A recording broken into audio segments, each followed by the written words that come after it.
All right, welcome back to another stream. We're doing more Saint. I I probably should have done more of a practice stream last time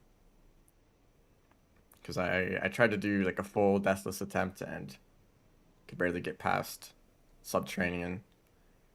But I spent a little bit more time practicing some of the difficult parts and learning the actual route because I made a bunch of mistakes. So maybe I'll actually complete a full run this time. If you have not played Downpour for yourself and you haven't played the Saint campaign, you should go do that because there will be spoilers. All right, let's get started.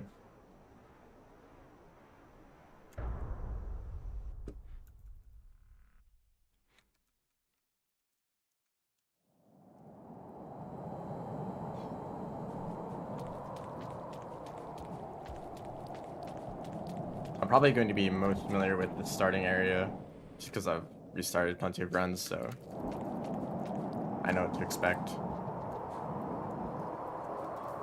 You end up just having to wait for this popcorn plant. That was still pretty fast, actually.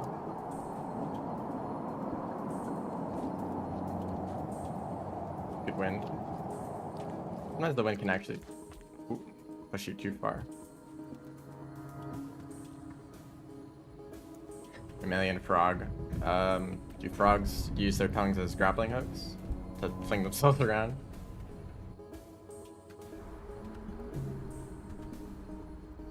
I don't know, I guess I've never seen it, but we don't know.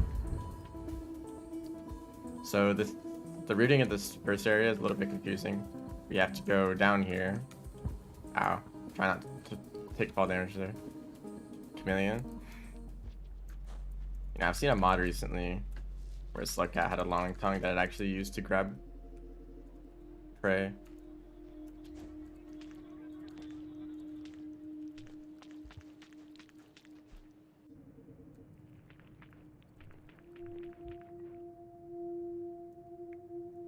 Grab this echo.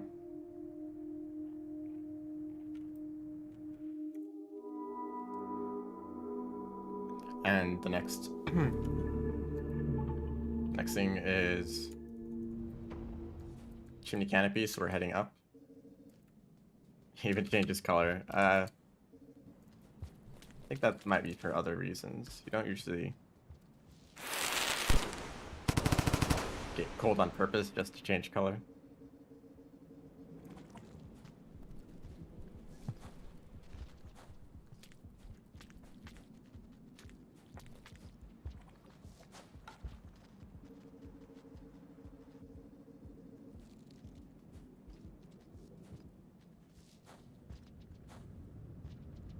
I don't know why I did it like that, because you can definitely just go underneath.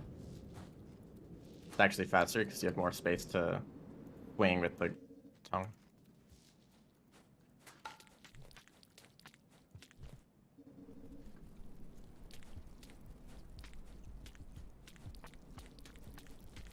You can grapple onto creatures, like I just did there.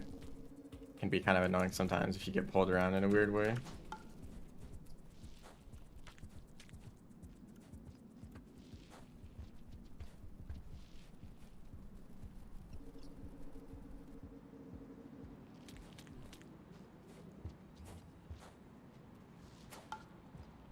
Almost made that.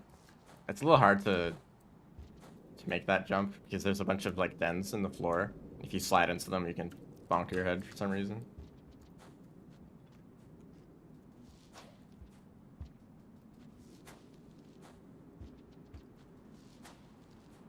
Good rock RNG. Pretty much got to do an extended slide the whole way.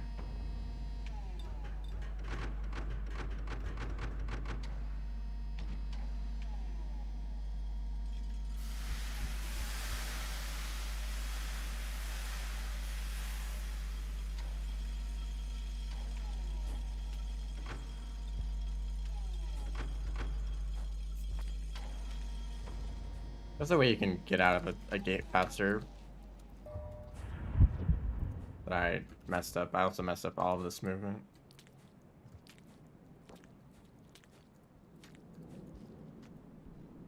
I don't know if it's faster to try to go above that platform or under it to grab onto that pole. So next we're grabbing this echo.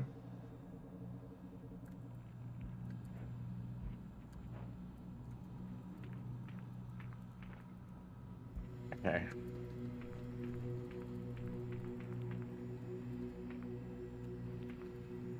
Oh, come on. You saw the tongue was like right there. I almost grabbed onto that.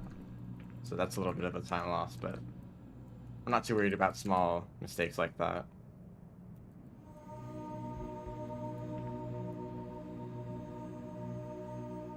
It still was a little bit faster. I am comparing with splits from last stream. I did eventually finish that run, even if I died a lot at the end.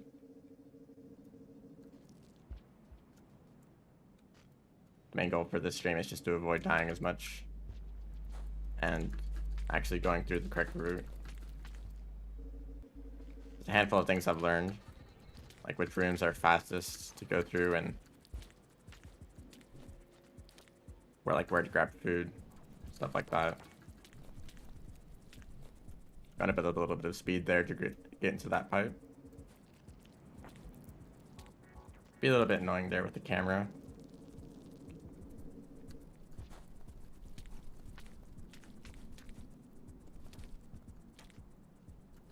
Actually ended up going too fast there. Hello? She just jumped from the pole. Oh, that's annoying. When you want to do the jump from the bottom platform, you end up grappling onto the top one. So you have to jump again. Even though it would be slower to not jump. That's probably one thing that I would like if it was changed about Saint. If you could like release your tongue without jumping. I mean, it's happening in the gate because your tongue doesn't grab onto it for very long. For every other situation, if you're grabbing onto something with your tongue that you can't release without jumping. I need to do that whole thing later.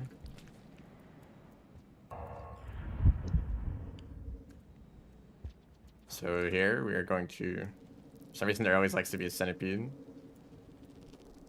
Right there.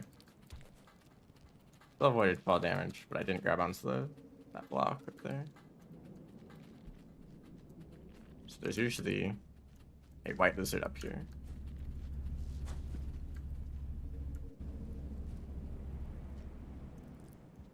Not this time. Probably down here.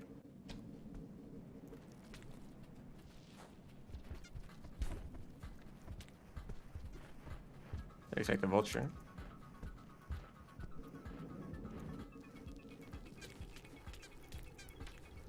Something I actually don't know about Centowings. I know that if they see you for a certain amount of time, eventually they'll become aggressive and they'll try to attack you. So you have something like 10 seconds or less, like 8 seconds, I don't know.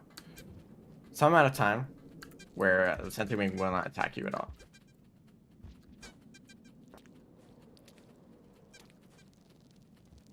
And I don't know if that is time where it has to see you or like time since the first time that they've seen you. So if they notice you and then you go to another room and come back like 10 seconds later, is the Centowing still going to be aggressive because the timer went off?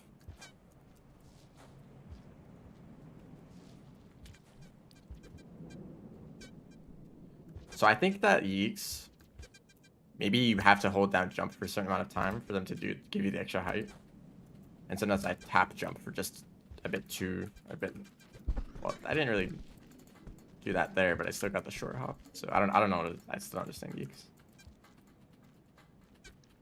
But make sure you're not holding down because you can't do the extra big jump while you're holding down. That's a big deal in this next section.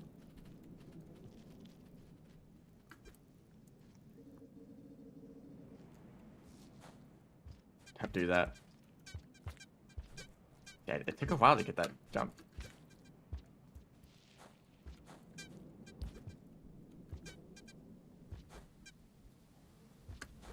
We're not going through. Maybe not rolling for long enough. That wasn't a big jump.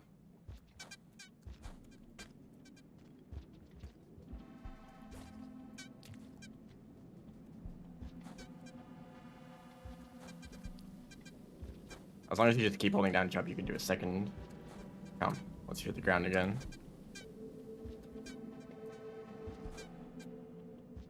You were here yesterday. Welcome back.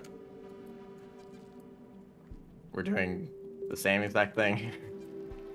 Except this time, I'm a little bit more familiar with the routes, and I've practiced a little bit too.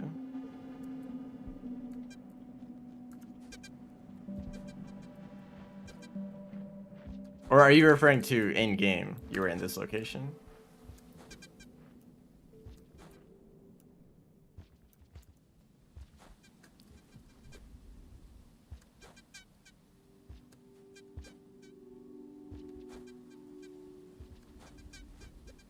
That was a little close. I didn't jump out the second time. So this is where I no longer want a yeek. What a goofy name. Yeeks. Like, who came out with that?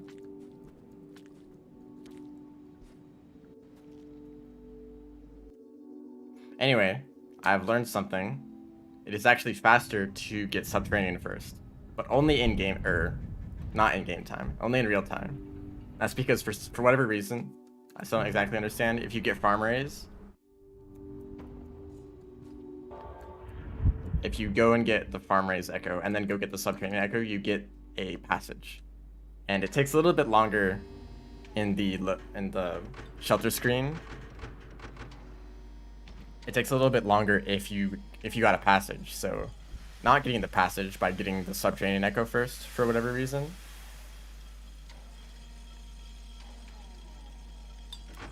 it saves you a little bit of time. But also, if well, it's not even relevant because Saint can't use passages. But if you could use passages, then it may be actually it would definitely be useful in a speedrun, and that's where you would get the passage, because then after getting the echoes from Pebbles and Moon, you would passage back to filtration system because you do stay in a shelter there. That would be really nice for the route if you could skip that section, because it takes a while to get through Shoreline. But Saints can't do passages. I don't really understand why. Because I know a decent amount of players are kind of annoyed when they realize that they have to get all the echoes and they forgot one on the other side of the map. So they have to go, oh, I need a yeek. I mean, if this one just comes out on its own, I actually didn't lose too much time. They just clipped through the floor.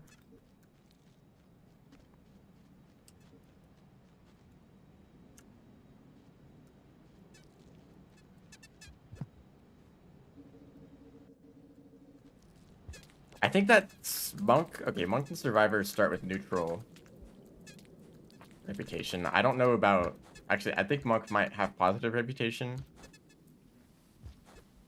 because it's usually easier. Monk is kind of the easy mode, right? So it makes sense for Scavengers to have positive rep. Survivor is definitely neutral, and I think that Saint is neutral too. Because most of the time, Scavengers won't really care about you. But a handful will attack you on site, so that means that it's a neutral reputation. Because some of the Scavengers will just be slightly more aggressive. I think my yeek is going to be paralyzed now. Monk gains reputation easier, but starts neutral. I got very lucky there.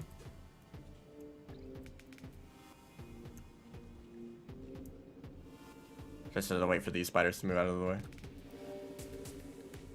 I think that this side is opened up. Please don't. Ah. I'm not technically dead, but I don't think any of the spiders are going to release me. That's unfortunate. That's one of the harder rooms.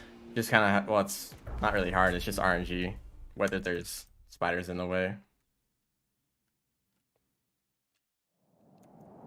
I think if I moved a little bit faster or took a different route, I could have avoided them, but whatever I did, it didn't work out.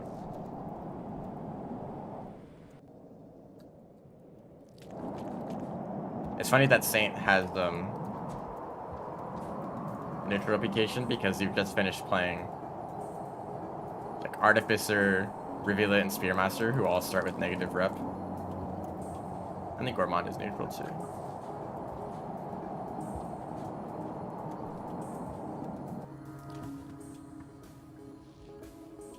Good slide. So you get to Saint and suddenly Scavengers are neutral again. I wish there was a character that was on good terms with the Scavengers. I came up with this idea from my score run. Fun little story because I got a slug pup in the middle of the run and I had to abandon them in filtration system because you can't bring them to the Void Sea. And we came up with the kind of a fun idea that the slug pup eventually made its way out of filtration system and met up with all the Scavengers there. And the Scavengers kind of accepted him into their tribe, and so the slug pup grew up to be like a scavenger. I think that an ability that would work well with the kind of character like that would be the ability to craft different types of spears. Because Gourmand, like the biggest disappointment from Gourmand is that you can't craft spears into anything. And it's mostly just a bunch of random items combining to make other random items. So it'd be cool if there was a character that could actually make, with like very purposeful recipes, make like weapons. And it also makes sense that there'd be like a hunter because I was playing the hunter, right? So they kind of might have picked up some of the things that I did because I was doing like a score run, so I'd be like pretty much killing everything I saw.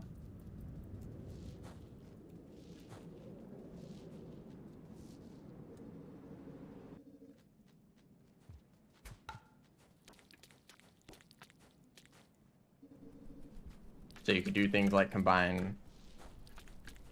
I mean, I like the idea of the crafting recipes being more involved rather than just combining two random items together.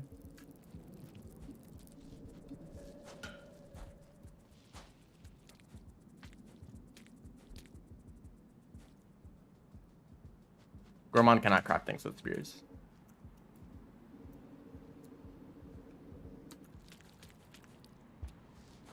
It's just not possible.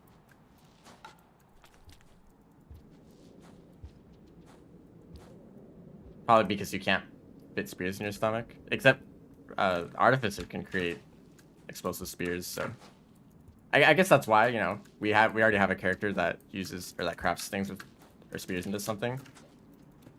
So like, why play Artificer if you could just play Gourmand and also create explosive spears?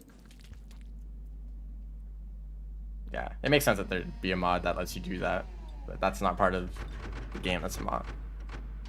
Even if Downpour is kind of a mod itself.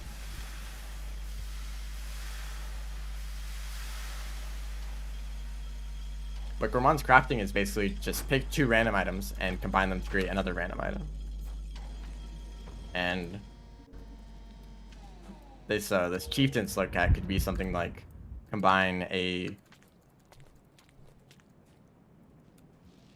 spear with a cherry bomb and a batnip to create an explosive spear. Or a spear and a jellyfish and a overseer eye to create an electric spear. Or a spore puff and a mushroom and a spear to make a spore spear that's effective against insects. And there's a lot of different things you can do. And I just like the idea of attaching things to spears to use them as like more versatile weapons that are effective against specific types of creatures. Like maybe you could craft a kind of like, I'm not exactly sure what to call it, but a spear that's kind of acts like a rock, where you can throw it at the lizard and it will stun it and flip it around like rocks do. But that's also effective like a regular spear. Maybe do less damage. I don't know what you use to craft that. Because just using rocks would be kind of Uninteresting. I actually did a pull hop there.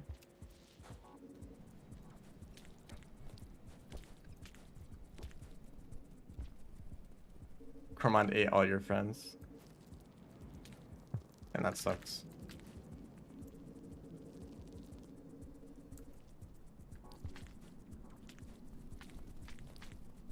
Oh yeah, you can't hold up to when grappling like that because you end up just grabbing onto the pole. Blueberries, you mean singularity bombs? Or these fruit. Blueberry bombs. Yeah, you already said that in a message that I missed. I also did that. If you saw my Gourmand video, it's fun when you have a shelter just completely filled with explosives. Actually got the timing right that time.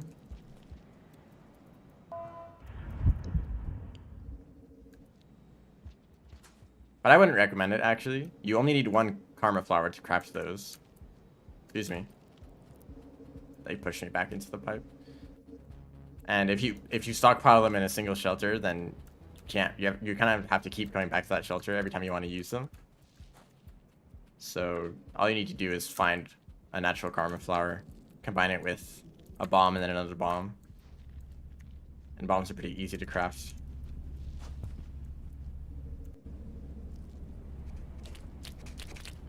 This guy will instantly attack me. That guy will also instantly attack me. Okay, well, I either saved it by the vulture or go try to get past the lizard. They're pretty good at grabbing you, even if you're moving pretty quickly.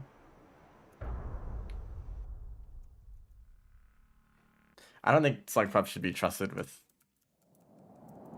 those kind of items. Do they throw them on their own? It's like you get grabbed by a lizard and your slug pup wants to save you, so it throws the singularity bomb at you. No, not at you, at the lizard. It's trying to save you. But they are kind of impractical to use because you have to throw them really far away from you, or else you end up dying too.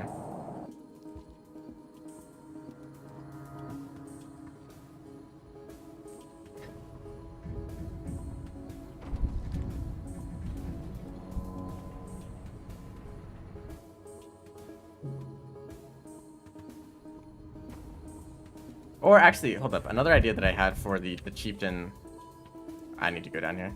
The chieftain slug cat is that you could kind of store different items. Or maybe you just eat them. Various items, and they would each have their own, like, item type. So if you eat, like, a batnip and a mushroom and a spore puff, it would give you points that would let you... And once you get enough of those points, you can craft a spore puff spear that's effective against insects. And if you eat a bomb or a cherry bomb or those kind of explosive, then you gain points to craft an explosive spear.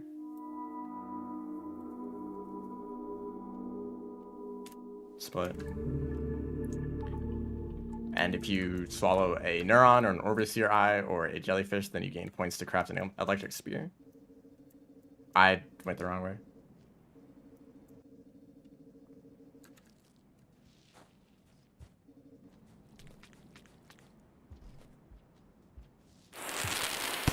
I didn't remember to stop doing that. If I keep holding down during that slide, I end up trying to go into that den. Doesn't work. Oh, you're fun.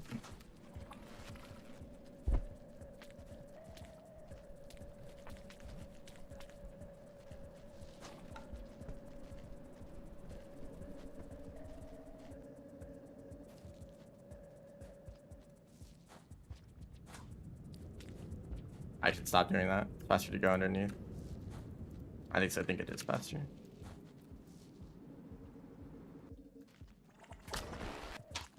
Okay. Tank does not stun creatures for very long. but I didn't really have a choice. I mean, I could have just gone back. I always say like, oh, there's nothing I could have done about that situation. But in a casual playthrough, there's always something that you can do. It's just that in a speedrun, those other things that you can do are always sacrificing your time. Which is the one thing that you're trying to optimize, so.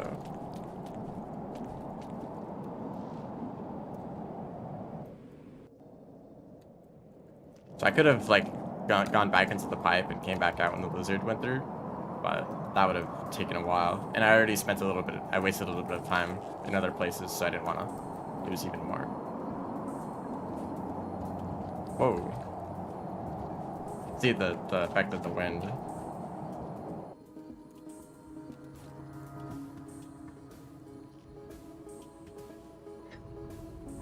I would like to get past Community Canopy though. Or I guess down into Farm Raise again. Because I died to the spiders on my first run and then just kept making mistakes earlier. Well, not really mistakes, just kind of more difficult random situations. Creatures being in bad spots. Like, I've never seen an orange lizard in that room in particular.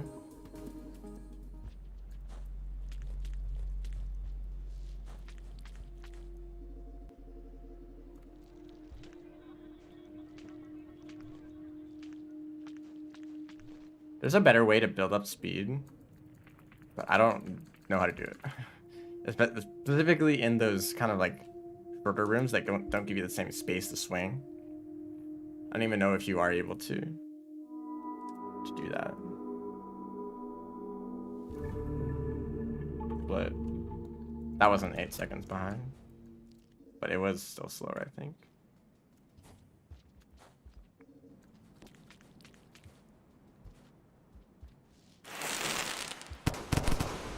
Another thing that I kind of wish Gourmand was more like is if they just added like at least a few unique items. That's the second time I've done that. Can you get this on Switch? Yes, but not the DLC yet. That is coming out soon. Whatever that means.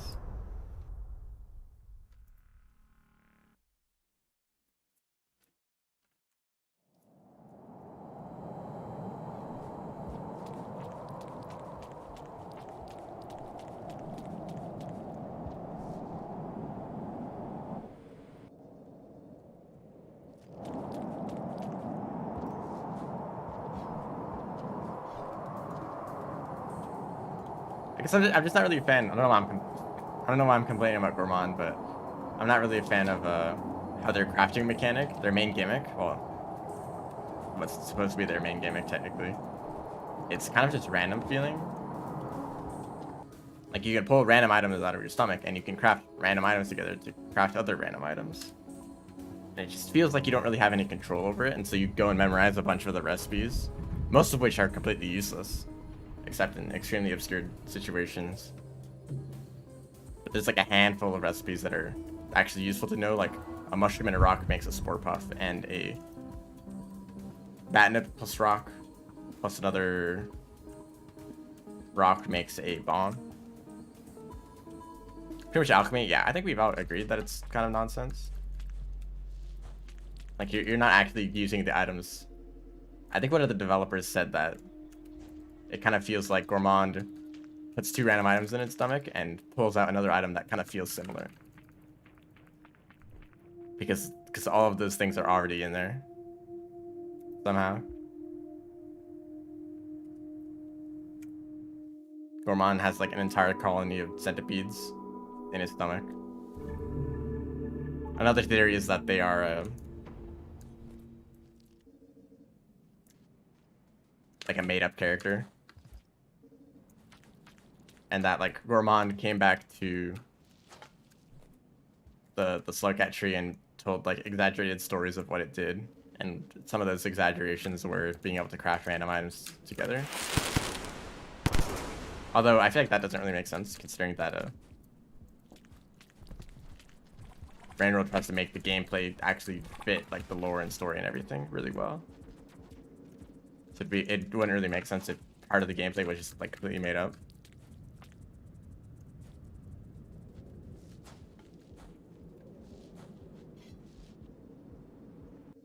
2 rocks together make a big rock. Honestly, that would be better. Being able to make an extra big rock that you hold with 2 hands, but it stuns creatures for longer and does extra damage. And you can also drop it on their heads.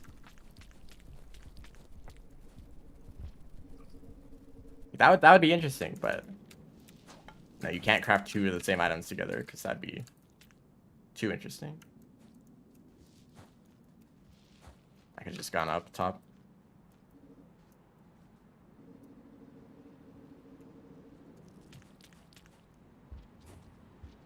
Yeah, spiders, the eeks, and lizards all look different in the Saints timeline. There might be a few other creatures.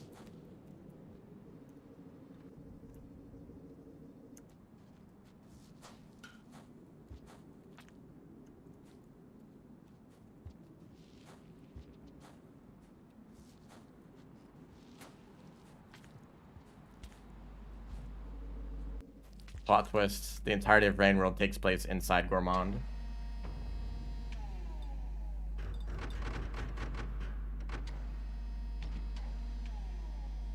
And whenever something ascends via a Saint or the Void Sea, they just get pulled out of Gourmand's stomach. That's what Ascension really is.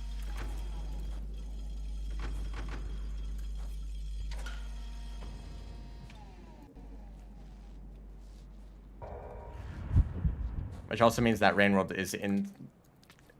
all of Rain World is inside Gourmand, and Gourmand is also inside Rain World, which means it's infinite recursion.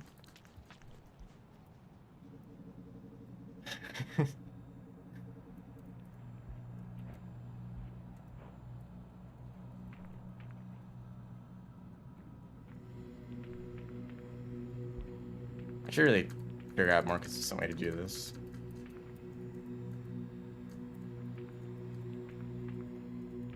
Doing the spin is really easy. You just have to do a backflip, and then you like spam like jump to grapple on this stuff. Not really spam it. There's a bit of timing so you don't like hit the ceiling. You have to make sure that you don't touch anything or else you stop spinning.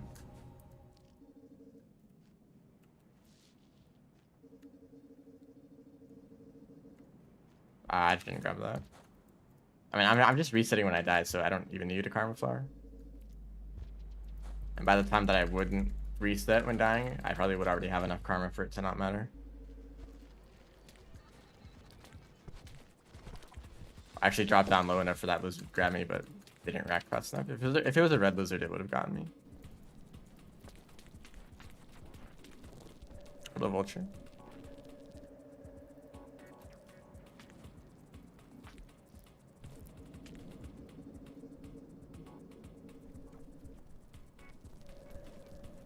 We do a little bit of centipede surfing. I need to stop doing that.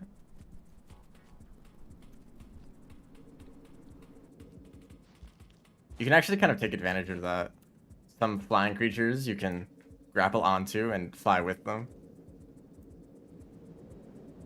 If you want to go into space, you can grapple onto a vulture after hitting it with a grenade, and it will fly away all the way up, bring you up with it. Although vultures, I think vultures actually can't despawn if you're grabbing onto them. So they end up just sticking around in the sky until you let go, and then they despawn immediately. Actually did still get a little bit of extra speed there. Hello, centipede. Why are there 2 of them? I mean, they don't really affect me.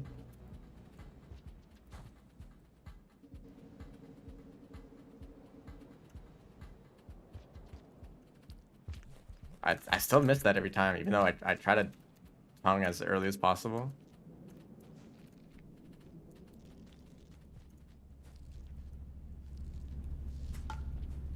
That wasn't even an extended slide. I don't even know if it's worth doing an extended slide there, because you don't have much space. That was actually pretty clean.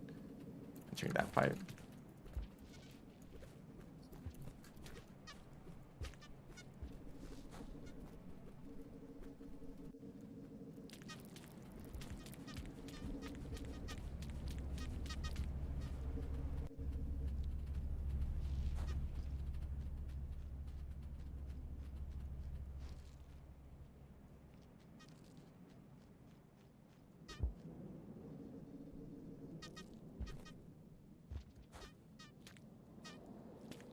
You see I'm actually doing a similar thing here.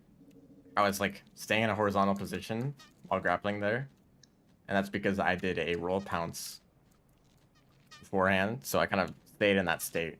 That's how the spin works, because you maintain whatever state you're in while grappling.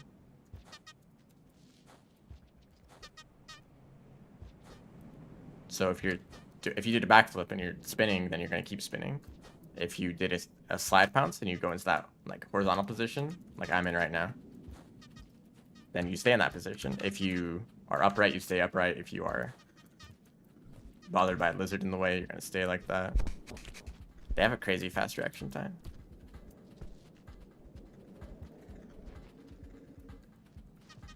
Actually feels kind of unnatural how they instantaneously snap to aiming at you the moment you're within line of sight. I feel like most other creatures are kind of restrained in how fast they can react to you. And it's usually reserved for the more extreme creatures like red lizards or some scavengers with really good stats. Those are the creatures that have noticed you instantly. But like some random caramel lizard doesn't really make sense.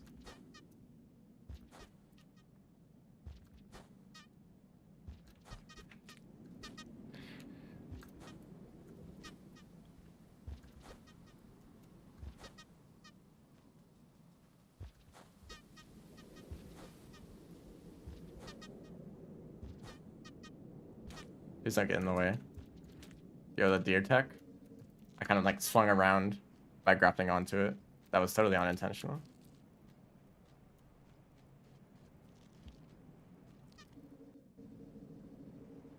You know, something interesting that I haven't really thought about.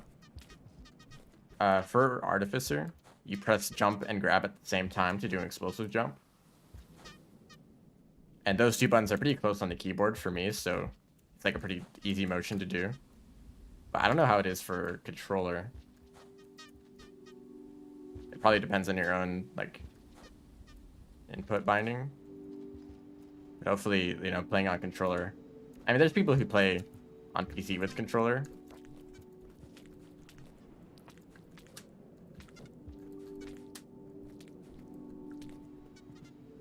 But hopefully it's not, like, too bad to control. Sounds like a kazoo.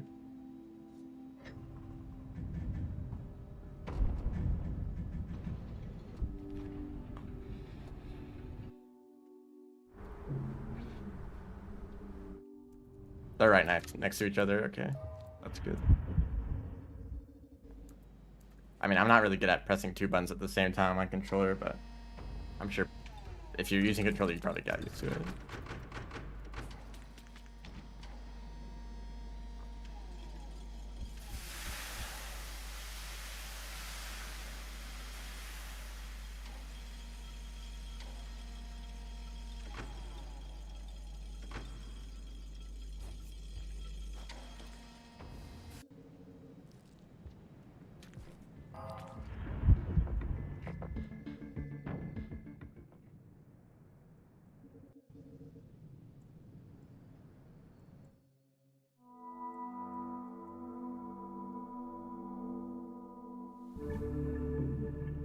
Split. I was still way ahead. Now we're heading back into Farmerays.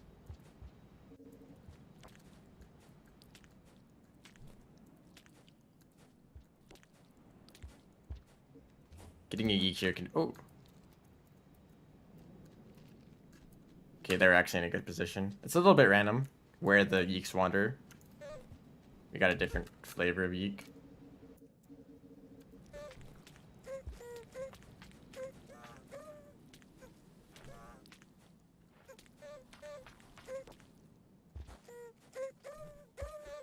I jump.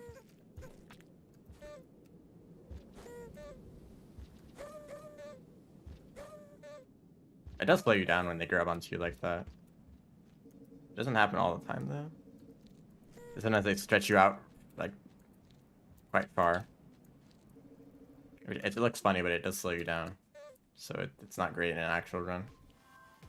Here, we are back in Spider RNG zone. luckily you usually move pretty fast through that area, so it's not too bad. This is where I would love that mod that lets you see across the screen. So I'm actually just going to move over here to check. There's a spider there, but it's a little farther down, so hopefully I can still go past it. It decided to move down. This is great. This is probably the best spider RNG I've gotten so far. Because they can be in any of these tunnels. There are a few different ways you can go, but I mean, creatures in Rain World are always going to prefer the position that's the worst for you.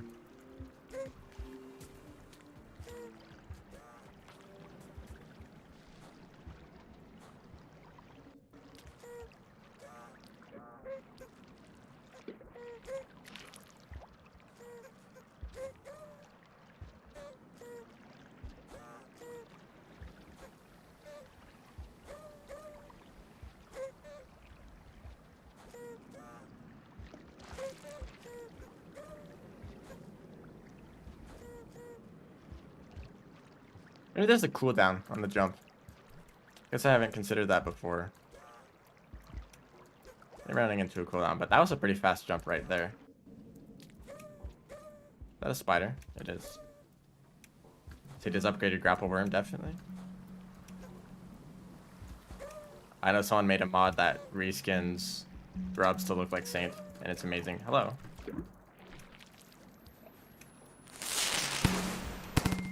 That was so clutch.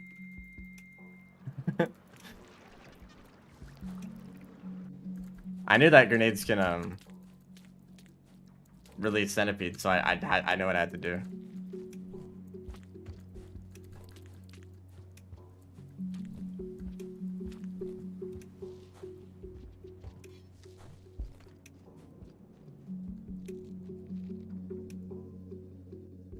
Did slow me down a little bit, but not that big of a deal. Would have been a lot worse to lose the run there.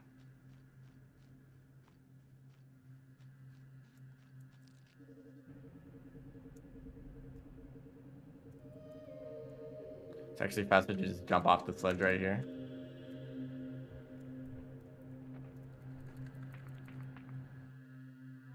But yeah, that mod that reskins grapple worms to look like the Saint. They should also upgrade grapple worms to function like the Saint. That every slughead can move. Because they don't let you move around or change the length of your tongue or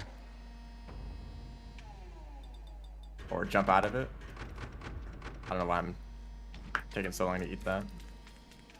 But this next part is where I made a lot of mistakes in my last run. Because you're supposed to get food so that you can stay in a shelter, but I always forgot to get food, and then I'd have to go to another area where it took a lot longer.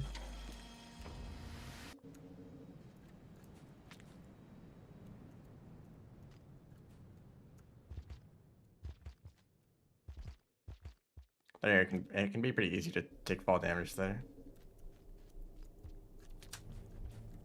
I'm gonna grab this extra gooey duck in case I run into a scavenger. I mean, I actually might as well just be a karma flower because they give higher reputation.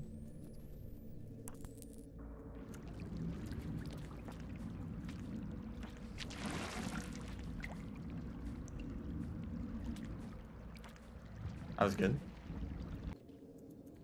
This room is kind of tricky. Oh, also for the worm grass, I could set up a little bit to hold on to a gooey duck.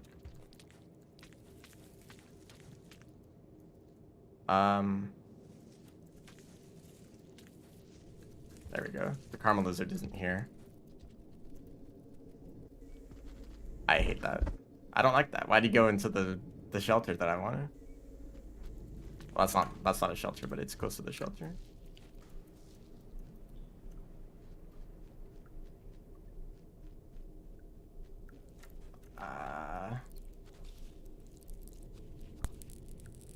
As long as it just goes back into the pipe, I think I'm dead.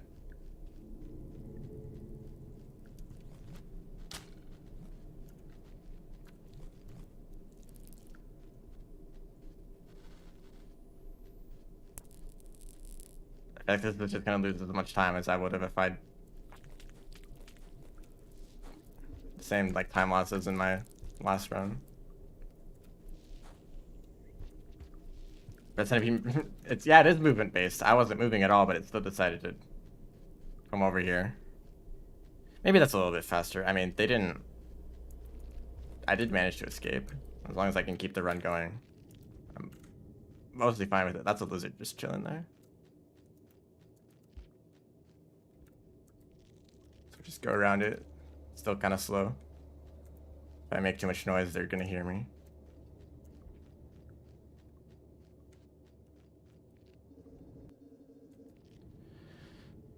Now, I don't have a split for this, so I don't know how far behind I am, but we'll see when I make it to the next shelter. I don't know if it's faster to spit out the lantern there, because if you do that, then you're gonna have to just put it back later. So both times it slows you down, or maybe I should just hold on to it anyway. But I think having the lantern here does help a lot, because you can actually see when there's something in the way, and it also scares away spiders a little bit. That's the biggest benefit, because you can eventually just memorize the layout of all these areas, but spiders will always be a problem unless you have a light.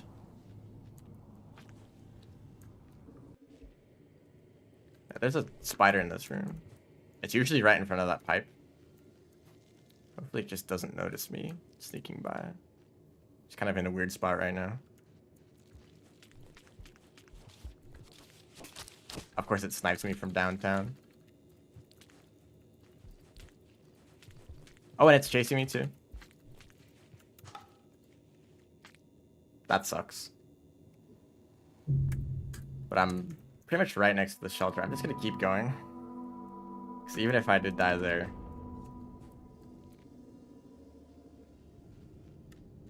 as long as I don't die later, it's still better.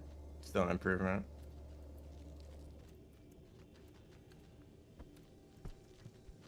Yep. Nothing for that lizard. Yeah, that spider's really annoying. Because they like to camp right in front of the pipe exit.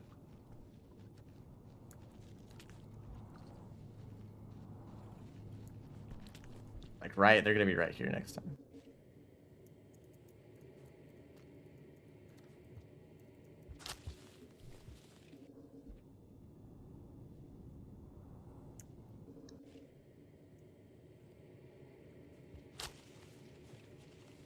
This is kind of risky. Hopefully it doesn't know where I am. It knows where I am. Oh, it stopped. Also, they had really good aim last time. They managed to snipe me all the way through that tunnel. Yeah, I could have anticipated that and like moved out of the way, out of line of sight.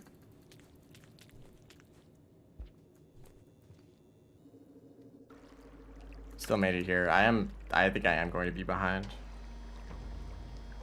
It's still well, yeah, it takes quite a long time to get from here to the Echo still. And there could be more spiders in the way. That's pretty good.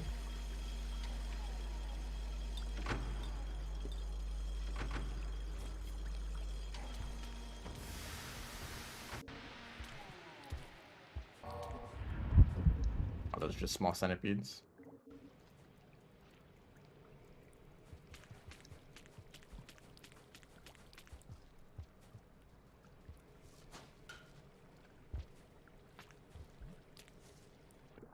That was really good movement.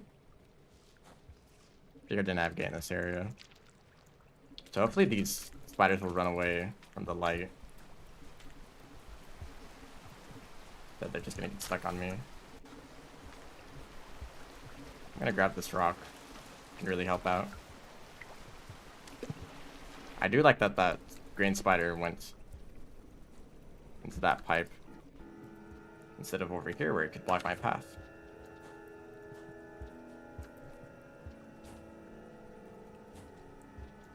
So there's a better way to go down here. And this music actually didn't glitch out for once. Okay, this is totally a troll. Because the one block that's directly below this tunnel, it's a slope, so you end up jumping diagonally.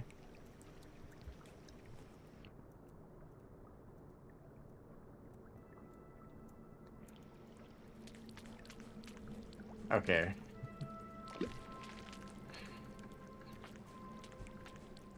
Oh, okay, that's why I couldn't grapple on. Kind of sloped inwards there.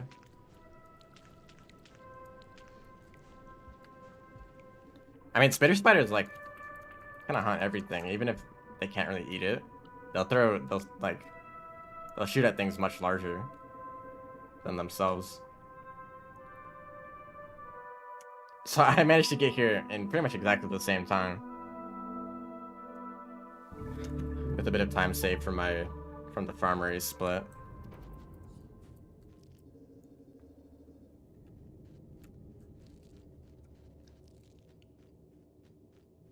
Even though I died and I got slowed down by red centipede and that spider for quite a long time. Please don't. I think this centipede here is always a different size. A lot of the time it's a lot larger. I mean, it's likely that it dies in the chaos of all the creatures that like to crowd around this area. But for this run, for some reason, there just weren't that many creatures in the way. So it didn't die and therefore didn't lineage into a larger centipede. That's going to be my theory.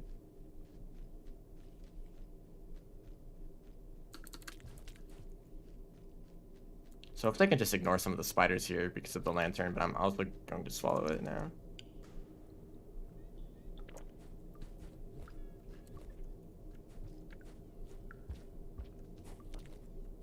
We're spinning.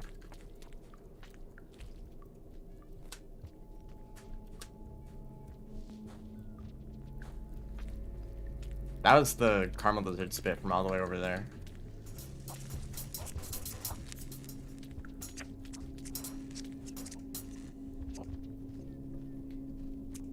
So there's usually a lot of centipedes around here, so there's a decent chance that one of them shows up to get in the way.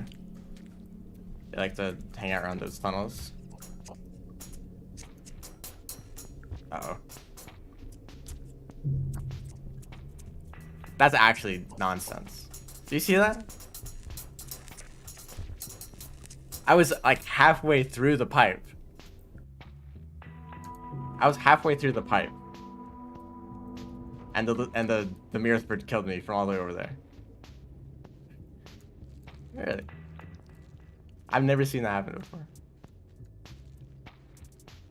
And I definitely didn't die before going into the pipe. Because the message didn't show up at all. Unless maybe I did die, but still went into the pipe. And so when I exited the pipe, the death message showed up. Although I feel like I saw it like halfway through the pipe. I didn't even exit.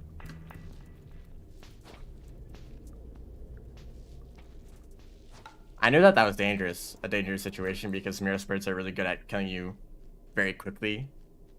Usually there's a little bit of time when exiting a pipe where creatures can't grab you, but mirror spirits can for some reason. I know that because there's been a time in a Saint run, I don't know if it was a speed run or just casually, but there's been a time where I was just, I'm just gonna eat the fruit instead of swallowing this.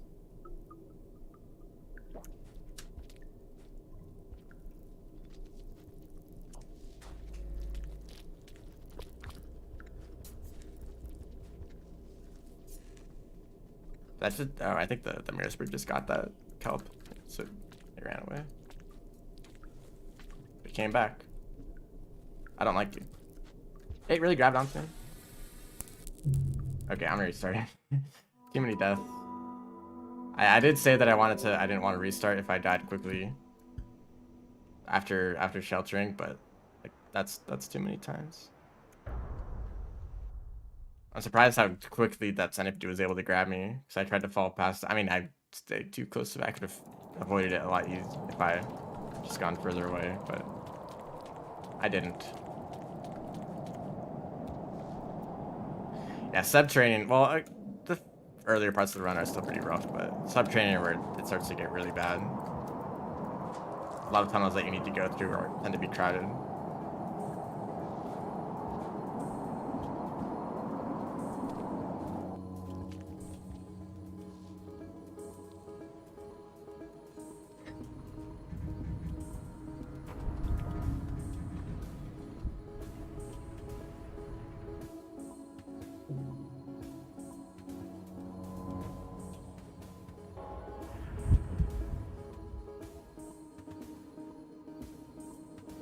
It was good to listen to this music for a few seconds.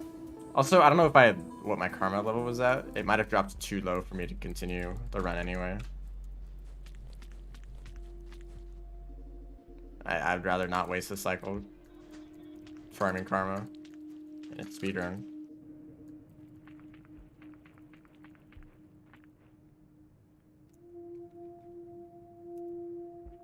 That was good.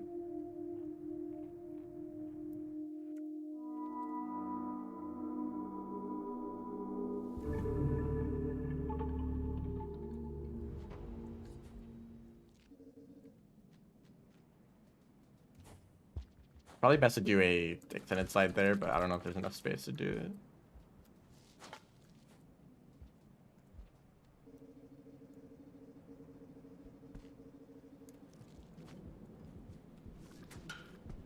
When that happens.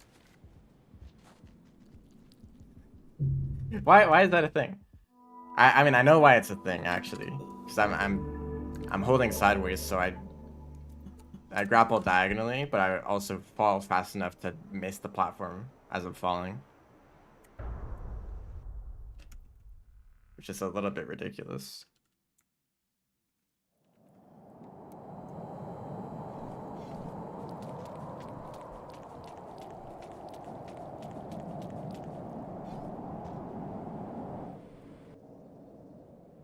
Oh, it's the lag spike there.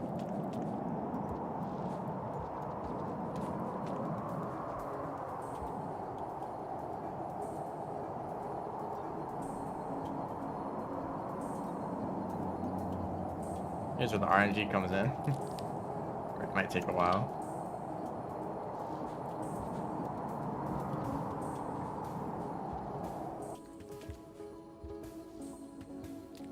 I don't think it really matters whether you stay there for a few seconds longer.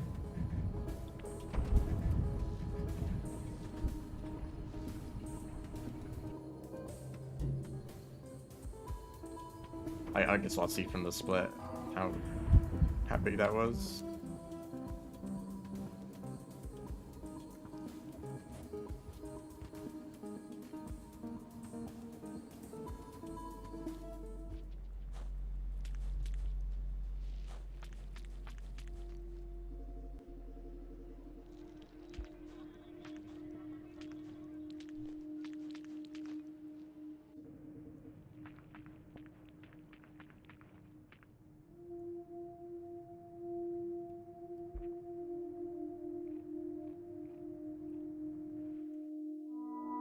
Yeah, actually quite a bit slower, but whatever. If I actually get through a whole run without dying, the last few splits are gonna be like 10-minute time saves. So none of this really matters at the moment.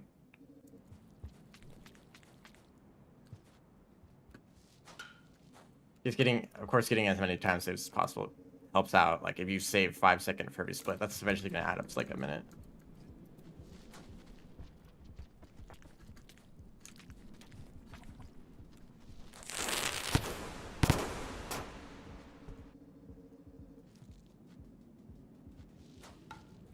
Maybe I should carry around carry bombs more often. So they can actually really help with clearing out lizards in an area.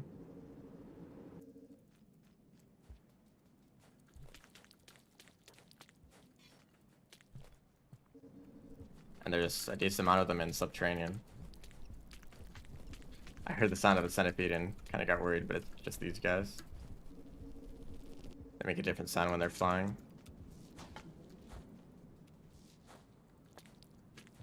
I feel like I almost fell there. Yes, I did.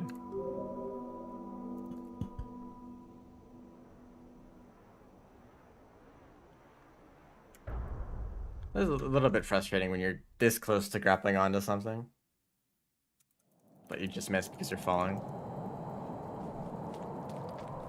But of course, it can't be instantaneous. Kill issue things.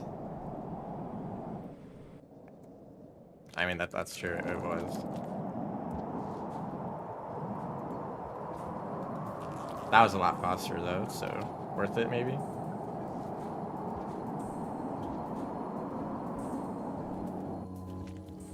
I mean, if you ever want to actually complete a speedrun, I wouldn't recommend restarting with the tiniest time saves.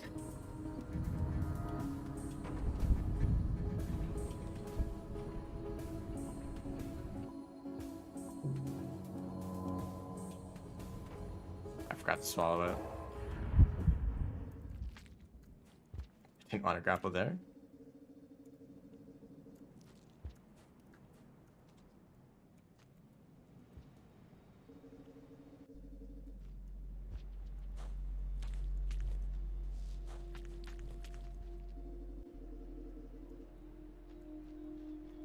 It's just how speedruns are, depending on the game, but there's some point in optimization where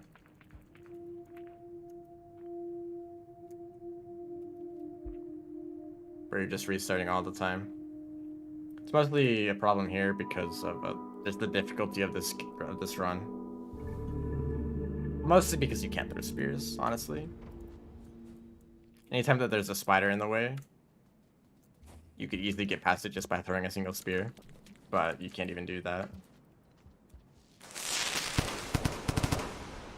Honestly, Saint. Of course, there's other situations where a spear throw doesn't help. Still being able to throw rocks is pretty useful in some situations.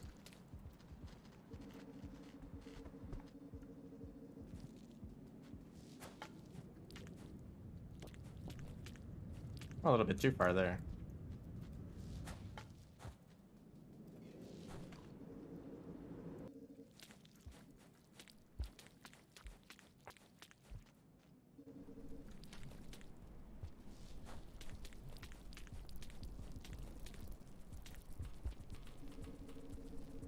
At least you have to use the Saint passage.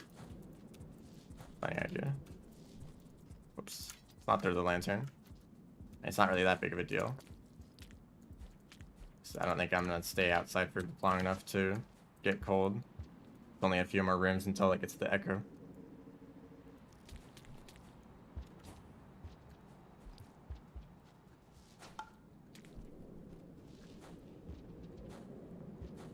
Maybe there's a way to start a slide that doesn't risk going into those dens at all.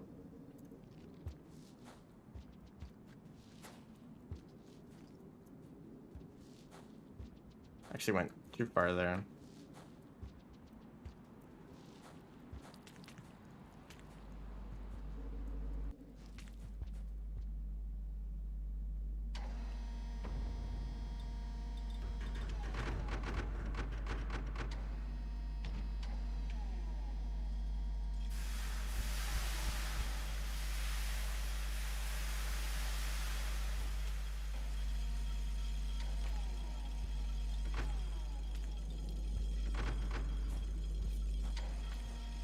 Okay.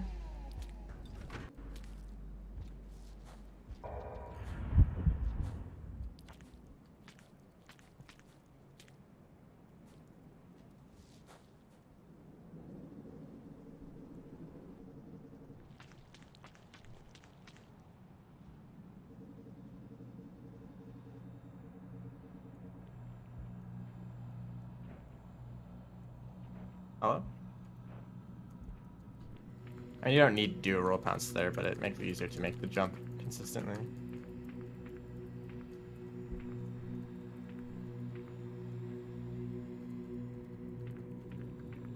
That was kind of sloppy, but I guess it worked out.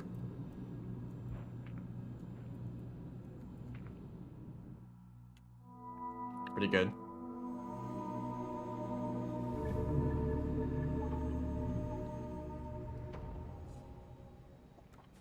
I didn't really lose me that much time doing that. I saved time by being able to grab 2 fruit at once. The next few rooms.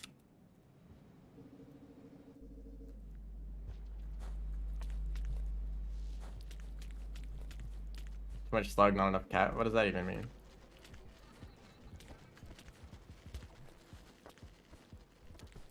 I actually accidentally did a full hop there and it messed me up.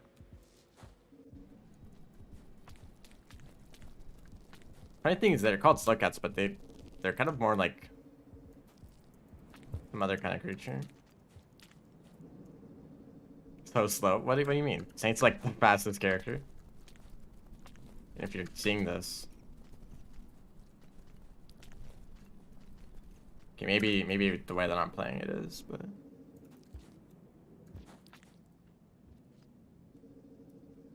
ferrets, yeah. I think that's the comparison I kind of make.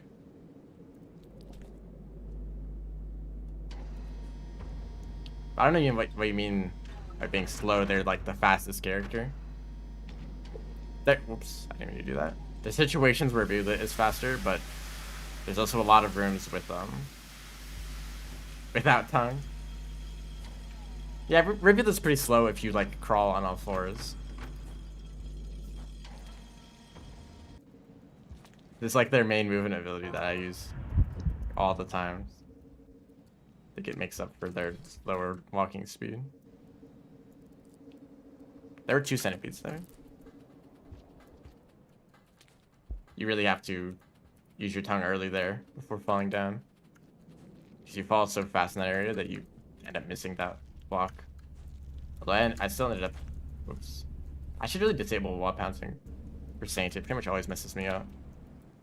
And unlike the Rivulet run, I don't get a good advantage out of it.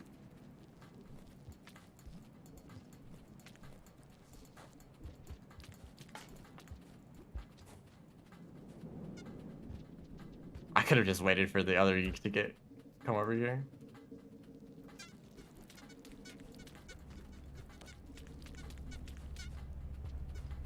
I love that the strategy uses Yeeks. And I discovered that it was possible to use Yeeks to cross Wormgrass. And then it turns out that's actually useful for a speedrun.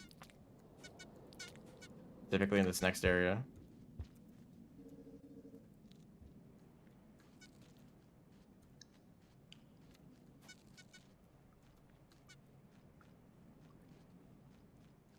First thing I used it for was if you're in Subterranean, you want to go to Farm Raise for whatever reason.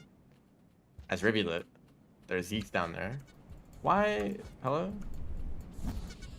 I don't think he'll be able to catch me unless I really mess up. But if you're down at Subterranean as Rivulet, you can use Yeeks to get up the Farm Raise. Because you can actually cross the Wormgrass. I think other characters can also climb up the chasm. But that just lets them grab the Echo, so you can't actually get past the Wormgrass. Maybe if you're like really clever with Artificer's like stun ability. I don't even know if that works on Wormgrass, but maybe you could use that to cross if you really rationed it out and made the most. But there's some areas that are like impossible to make it across using that strategy. We'll see based on these fields of Wormgrass. Like maybe if you double jumped into the middle, stunned them, and then double jumped, you could make that, but it's like one of the shorter fields.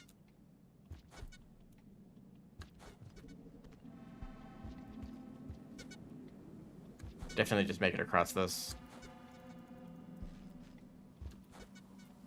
But this is quite far. And by the time if you kept on double jumping and using the stun, you would eventually like just pass out. And definitely like die to the Wormgrass. And that's assuming that the stun ability works on the Wormgrass, and I don't even know if that's true.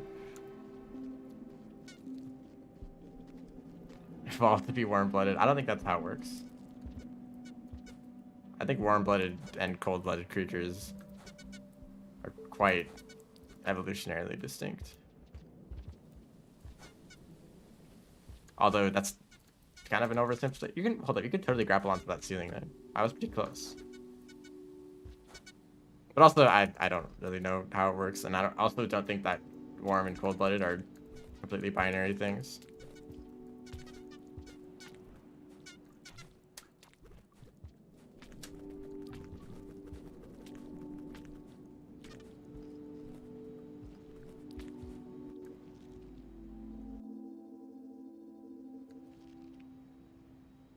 And who's to say that Rain World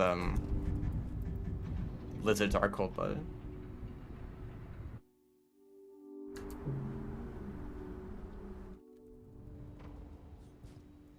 I don't know what I'm talking about.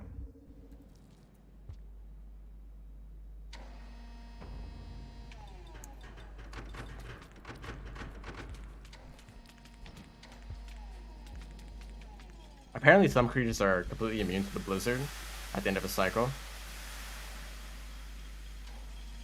Like caramel lizards. Just don't care. I assume they just can't get cold at all, but some creatures do. And they also, I think they have noticeable color changes like the Saint. Where they get more and more like blue and white.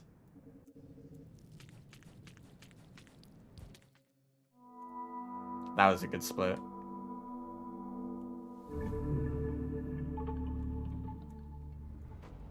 I don't need that yet.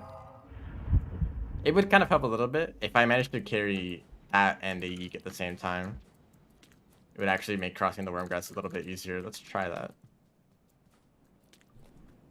Although that might only be possible with a glitch that I'm kind of bad at doing.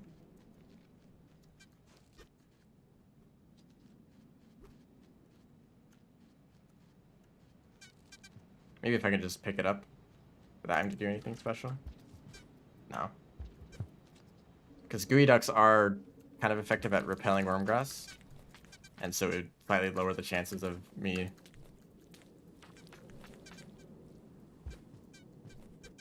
getting stuck.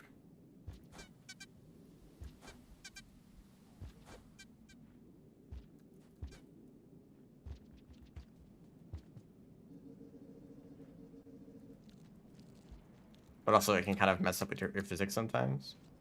I don't want to go that way. One time this room was filled with scavengers and I tried to keep going to the right. I got slowed down by the scavengers for like 30 seconds. And then when I finally made it past, I realized that I was going the wrong way. Oh, come on. You see that? They hit me, like the Yeek and me at the same time. I think I'm far enough away for them to not follow me. They're coming. I don't like that.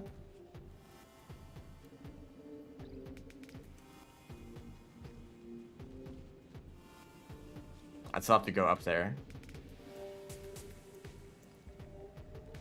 Get past that other spitter spider. Not anymore.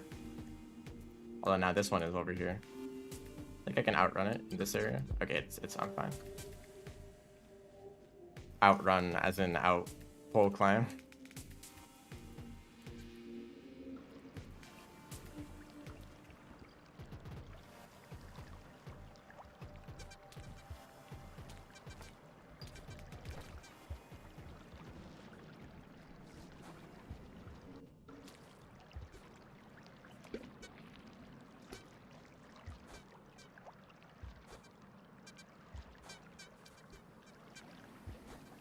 Sometimes if you get a little bit stuck, if the Wormgrass grabs onto you for too long, you can kind of just hold down jump, and you'll jump again the next opportunity. Should release you from the Wormgrass. That was a high jump. First time seeing this game. How do I go about this? This is the kind of game that, oh dear, that is best experienced completely blind. It's all about just learning and figuring things out. And this character that I'm playing right now is pretty much the last character that you play. So if it looks interesting, there's not too many spoilers in the next area that I'm going to, but if it looks interesting, I would absolutely recommend just getting it and trying it out. Although it's very difficult. My Yeek! No, I think I should still be able to get through this area without it. Yeah, I'm fine.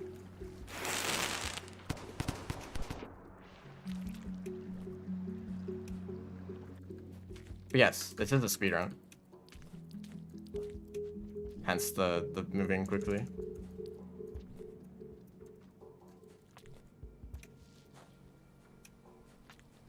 Although this game kind of sucks to speedrun sometimes. Since the creatures that show up are like kind of random. And they can get in your way like the centipedes earlier. Really slowed me down. You can see my split right now. I'm losing time. So just a few creatures being in bad spots can mess you up without actually making any mistakes. But it's not really that big of a problem since everyone's going to be dealing with random creatures. So kind of pointless keep playing over and over and over again just to hope to get perfect creature RNG. High RNG, yes. See, I just lost the 48 seconds that I saved in the previous splits just because of those centipedes. But that didn't really matter because I'm attempting a run that is very unoptimized. At least for me, it is.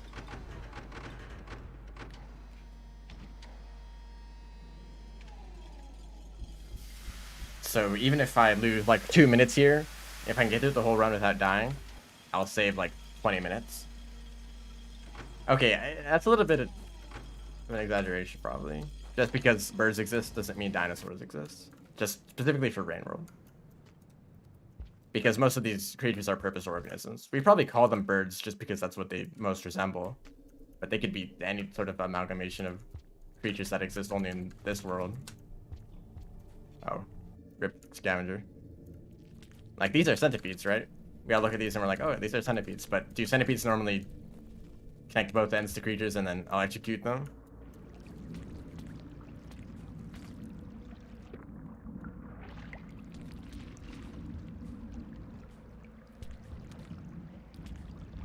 And also, vultures are like the most bizarre creatures. Their wings are like super thin for their body size, and they also have jetpacks. So I don't think they're just birds. That's a bit of a civication. Also, their heads are made of like artificially created masks.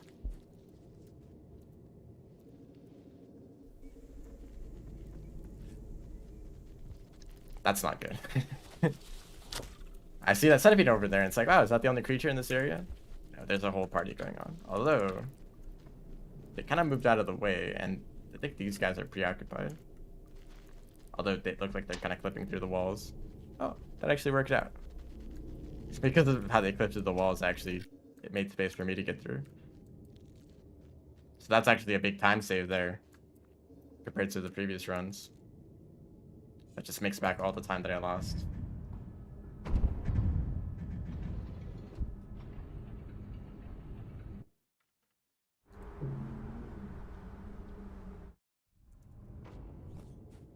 I usually get the lantern here.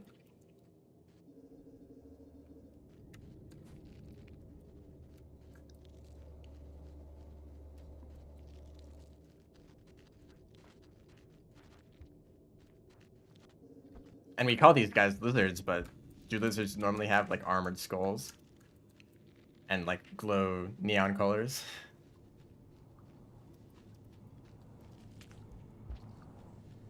It's hard to make one-to-one comparisons.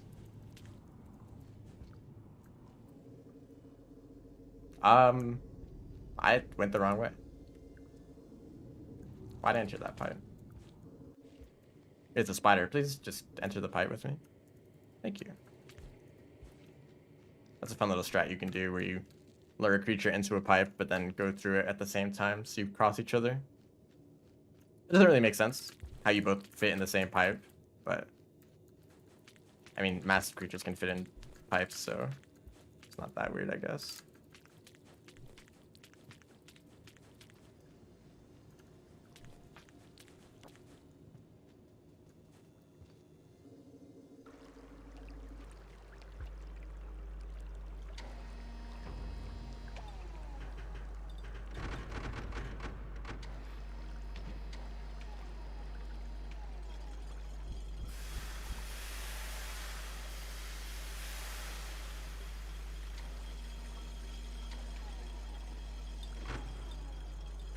They're doing it at the next side here. That's good.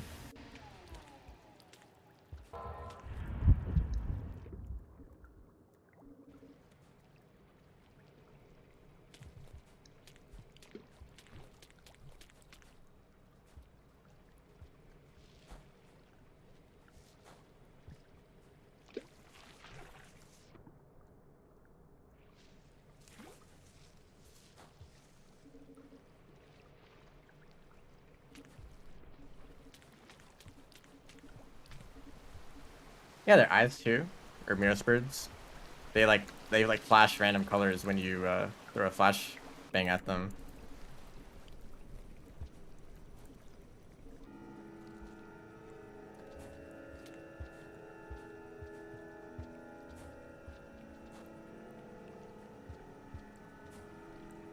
The thing is that most creatures in Rain World originate from purposed organisms. Basically, the ancients decided that they wanted some creature for some purpose, and they mangled some like DNA together and created these random abominations, which eventually evolves to some degree to create the ecosystem we see in game. And it's hard to know exactly how much the creatures have changed since they were originally, or since the original purposed organisms. See, that's 2 minutes right there. The corn, yeah. We can also see what most purposed organisms look like.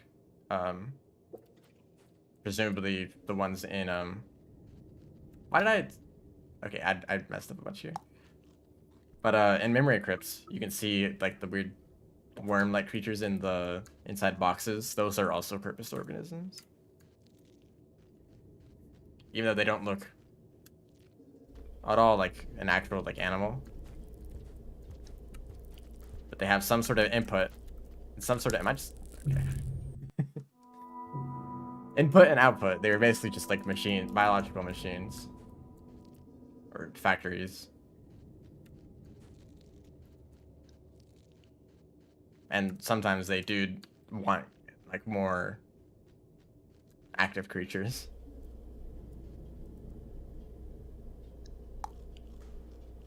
I don't like this guy. That actually worked. So I don't actually need this karma flower. If I run into scavengers, I'll give it to them, but I don't see any scavengers here.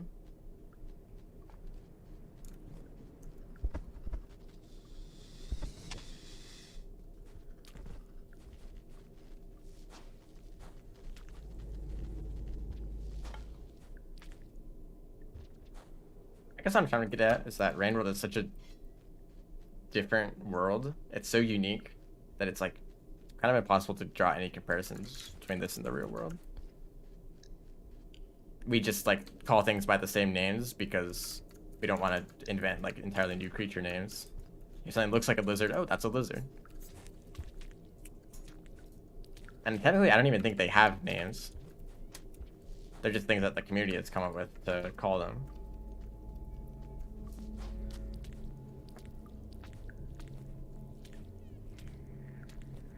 It's only expedition mode that even gives them official names to begin with, and expedition mode has started as a mod, so the names, the names from that are kind of still just made up.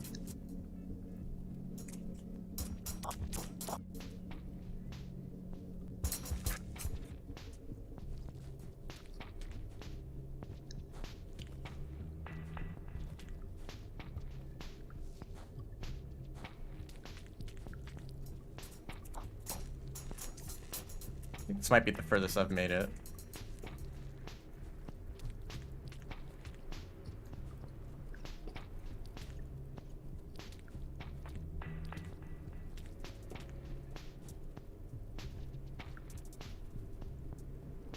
I mean, you could definitely explain some creatures through evolution, but it's so much easier just to say, like a big computer was like, oh, or some ancient was like, oh, let's make a lizard with pretty colors and a blah blah blah, blah like a custom character creation screen, because they definitely had the technology to do that. I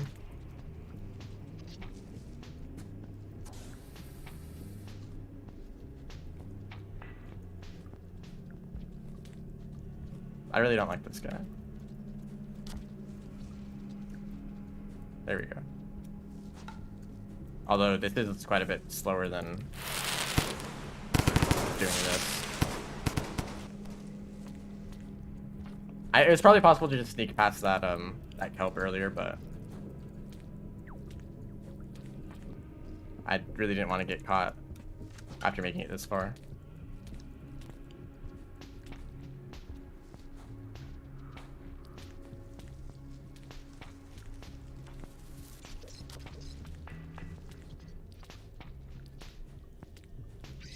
I don't think it's unusual to assume that the different varieties of lizard evolve naturally.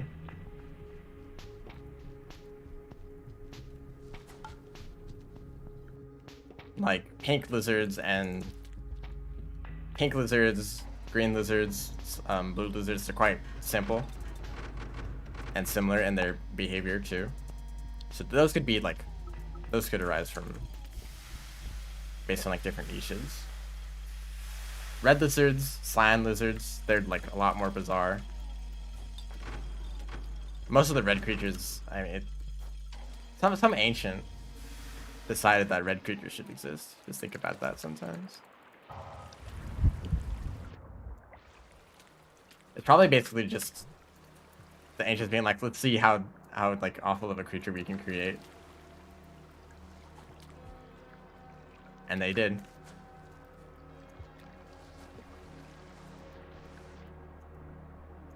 Or maybe they had some sort of tournament where they artificially selected for the strongest lizard types, and they eventually created red lizards and red centipedes, stuff like that. Although red centipedes make more sense how they could be natural, considering that like most centipedes are very similar.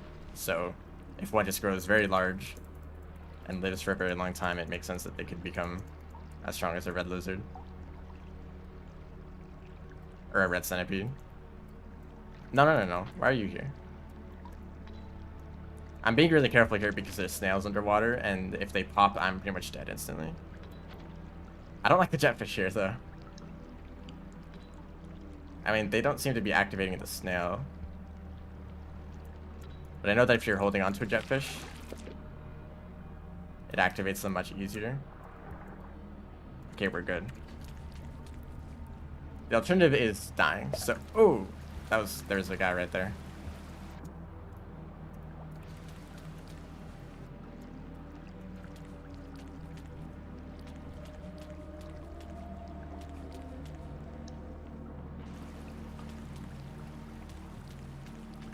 I've also heard a theory that green lizards were created specifically for fighting other lizards. Because green lizards are the only lizard type that actually does damage to other lizards. It's also just like the largest and like just strongest physically, other than red lizards, of course. But if you put a red lizard and a green lizard in a one-on-one fight, the green lizard is always going to win because it actually does damage from its bites. And it also likes to ignore smaller creatures. Like most of the time, you can just like run straight past a green lizard and it doesn't really care about you. You can actually notice a pretty big difference between just a random green lizard that it doesn't really care about you and a green lizard that is angry at you. If you like throw a rock or spear at it, suddenly they start chasing you a lot faster. Whoa!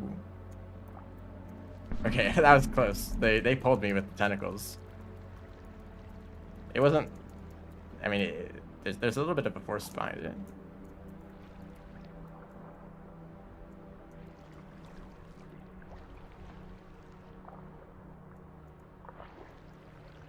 Yeah, those kind of creatures seem to be created for protecting the iterators. Definitely orange lizards, I think. Orange and cyan, because those are the kinds of lizards that you'll see on the wall, most common.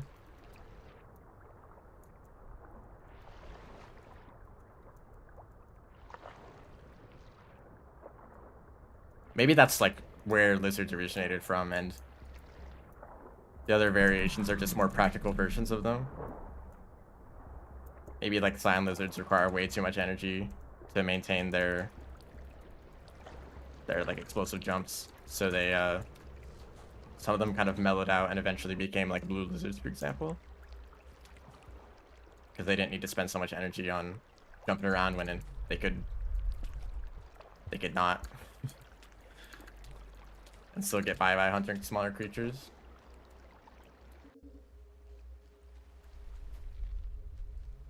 There was a theory that like the only reason those kind of creatures were in the Hunters campaign was because they were so like inefficient at actually hunting that they would die out by the time you got to the Saints or the Survivor and Monks campaign. But that's kind of been disproven because those kind of creatures still exist in later timelines. Although, like, Spearmaster, Hunter, and Artificer are still by far, like, the most difficult in terms of creature spawns.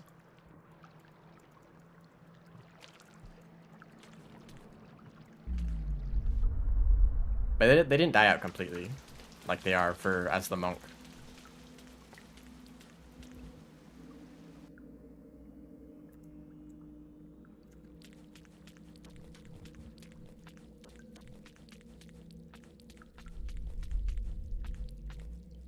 That was good RNG. Or not RNG, a good cycle. For the gravity to lower there. Although it's kind of annoying for this room. Ideally it's low for that whole entire sequence, and then it becomes normal in this section so that it's easier to roll.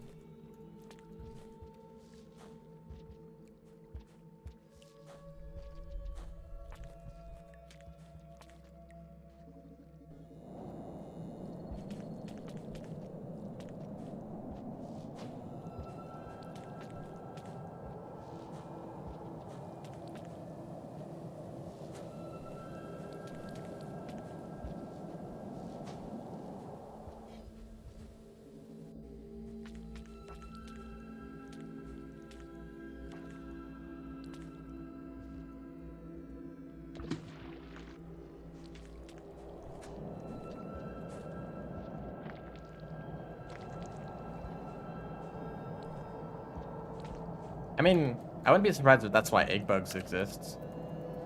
They're pretty much just a bunch of food. Like, really mobile food. Maybe they started as basically just big bunches of food that are specifically designed to be prey for lizards and such. But eventually they kind of evolved to become agile because... so that they can actually avoid threats. Because egg bugs can jump crazy high when they're startled.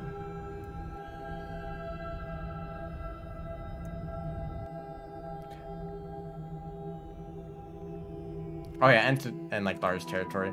So I just realized, first of all, 10-minute time save. That's huge. Second, I moved around the splits again, and I ended up taking a different route anyway. Because I swapped Moon and Pebbles, but then I decided to go to Moon first anyway. It doesn't matter which order you do them in, because you come from this shelter anyway, for both of them.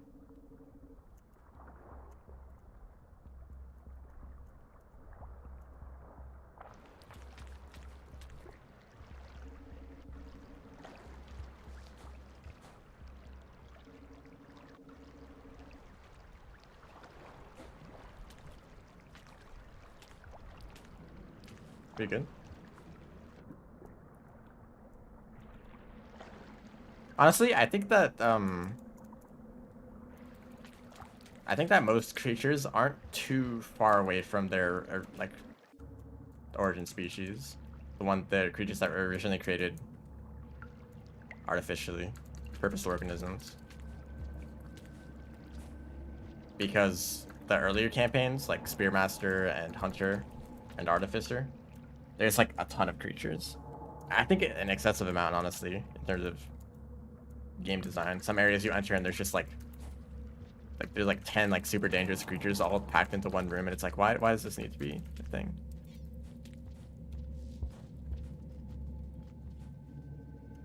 But I think that actually kind of makes sense because maybe that's around the time where it's like very recently the iterators have been creating these creatures to protect themselves.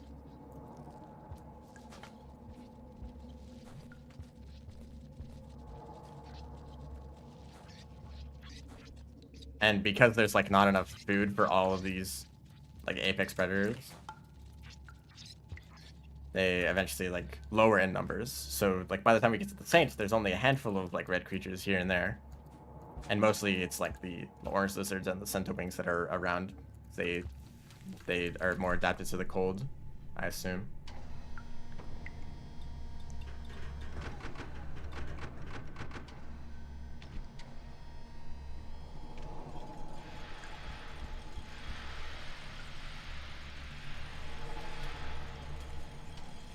So there's a blue lizard in this next area that I have to worry about.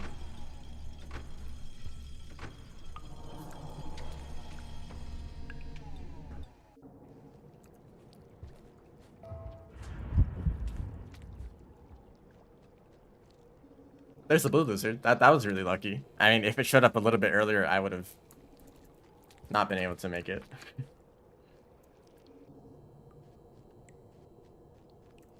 The reason it's cold is kind of spoilery. Ice Age. Yeah, sure. That's a good way to explain it. It just gets cold by this time. Each of the characters kind of take place on a timeline. And the character that I'm playing right now, the Saint, they take place furthest in the timeline. And it is around, it's like so far in the future that it is entered in Ice Age. It is not snowing for the other characters you can play as. In fact, it's actually raining. Hence, Rain World. Actually, kind of doesn't make sense as the Saint because it's snowing, not raining. Oh, that's just lovely.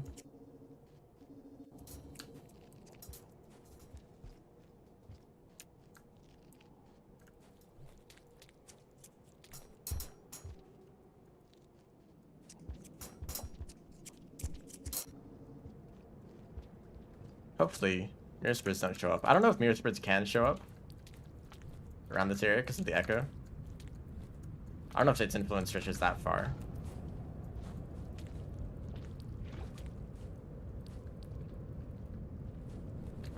This area is kind of annoying. You end up like kind of ragdolling in the water, and you need to press up to stand upright. But if you press up, then you tongue upwards, so you don't tongue diagonally to grab the poles. So you end up just kind of flopping all over the place. Although once it actually just becomes all water, you can start swimming like this. Yeah, I don't really know how strawberry lizards survive. I assume they're just like, they have like such a high metabolism, like they're moving all over the place.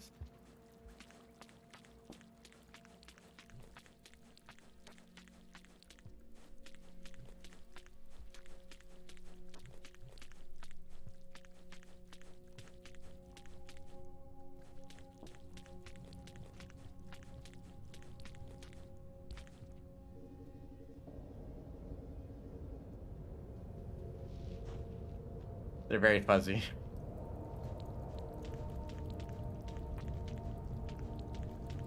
New Downpour player. Well, this is spoilers. Everyone will tell you to not look at any Saint spoilers because it's definitely worth experiencing on your own. So good luck with your journey to Downpour.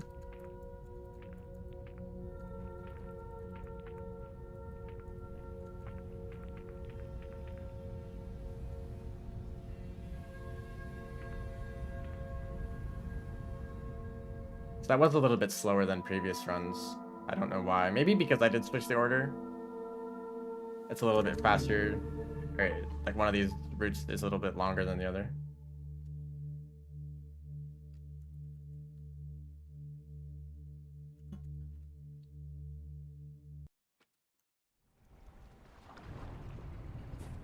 So this is probably the hardest part of the run.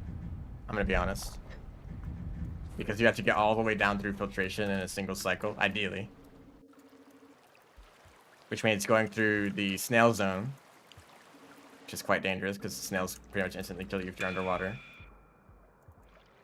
Oh yeah, this is kind of spoiler, being able to fly around like this.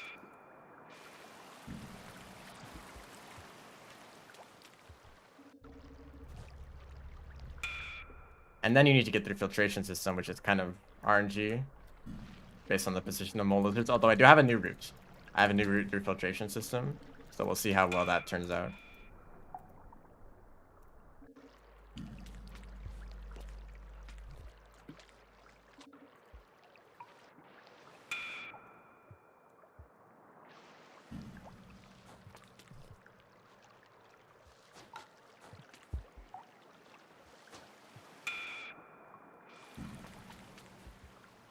You don't have custom colors enabled.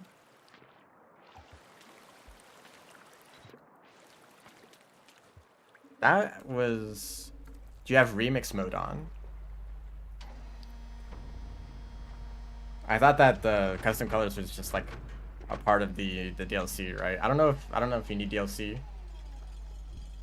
for colors to be available.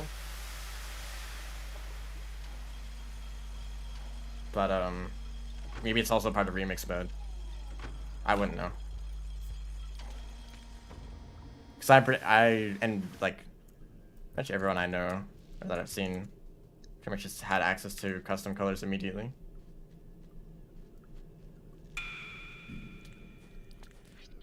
It's available for Gourmand and Artificer, but not the base look. That's strange. Do you have Jolly Co-op enabled? That might override it. Sorry, oh shoot. This kind of sucks. I just have to kill them. It's not kill them, I send them very peacefully. Oh shoot. I'm just gonna fly over all this. Not take any chances. I'm gonna grab one of these though.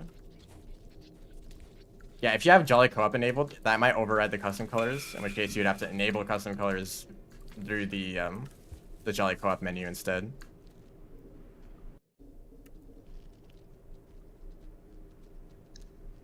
Even if you're just playing single player. So this next room can be kind of dangerous depending on the number of Merciful birds, but it seems to be pretty good. As long as there isn't a large creature over here. Need to pick up this rock. So the new route involves going down here.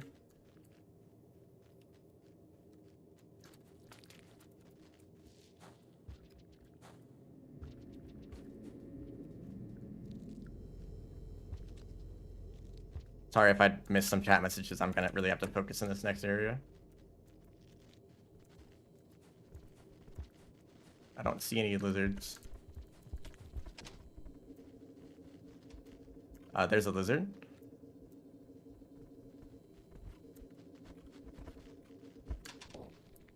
Okay, that wasn't too bad.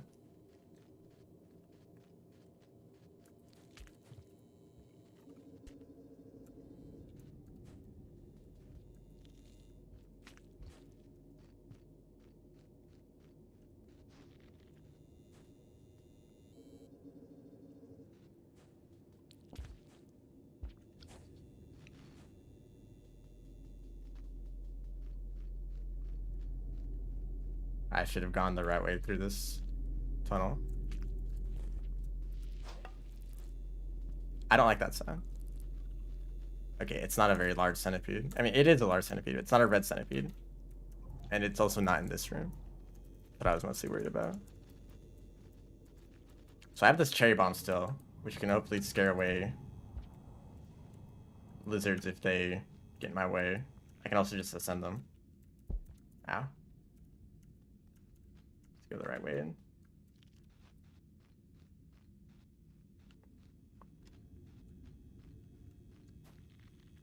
Probably should have just gone above this. So I really like this route. Because I pretty much didn't run into any creatures there except like a single lizard and a centipede. As opposed to the other route, which usually runs into multiple spiders and multiple mole lizards.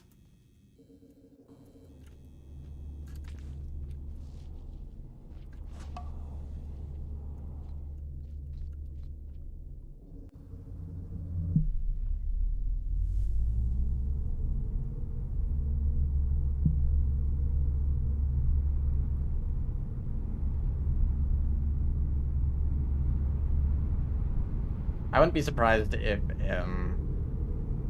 stowaways were related to dropwigs.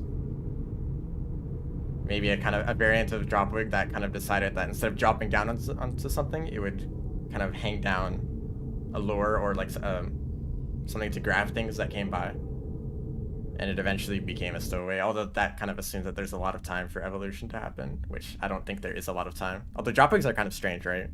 They seem to just be like regular insects. I don't know what their like purpose would be as a purpose organism.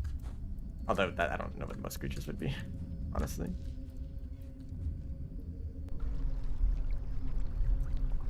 Cycle, decently long. You do need to check that. If it's too short, you do have to take a shelter.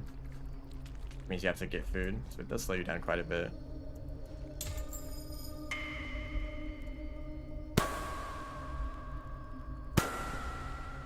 Acid trip time. So here's a tip. Don't grab that guardian as it's falling down. You will also be dragged down into the pool of lava down there. I don't like that guy. Luckily there's a pipe right here I can go into. If it doesn't also go this way. Okay, that's good.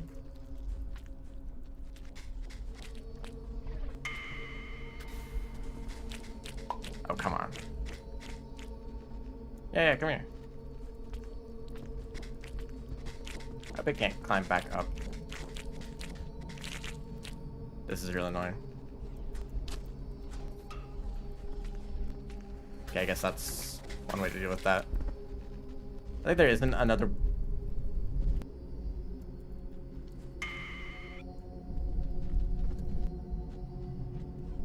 Yeah, as long as it doesn't follow me, I can make it through. That was okay. That was a spitter spider. It moved out of the way quick enough. This is kind of scaring me. I mean, as long as I don't die like 20 times in Rubicon, this is gonna be a PB at least. If I manage to get through Rubicon very quickly and without any deaths at all, I think it might be a world record. It has potential.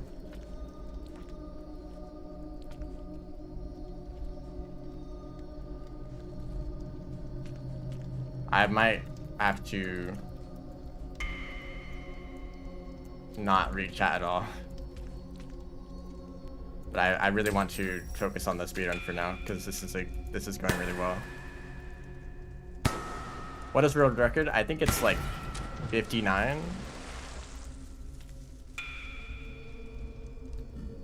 You can check the speedrun.com. There's a different leaderboard for Downpour, and it's one of the extended categories. It means that you have to click the arrow to enable them. It's the any percent Saint run. If you want to go check that. It's like 50 something. It might be a lot faster than 59, I don't remember. Fun fact, there could be a Meros Vulture right outside that pipe exit. Speaking of Meros Vulture. I'm glad that was not directly above my head. Although there's always the chance that Meros Vulture shows up at any point in this next area. Also, what is that lizard doing? It keeps coming out of the den just to tongue for a split second and then go back and repeat. So this area is really scary. Which at any moment a Meros Vulture can show up from the sky and instantly kill you. Just don't worry about it.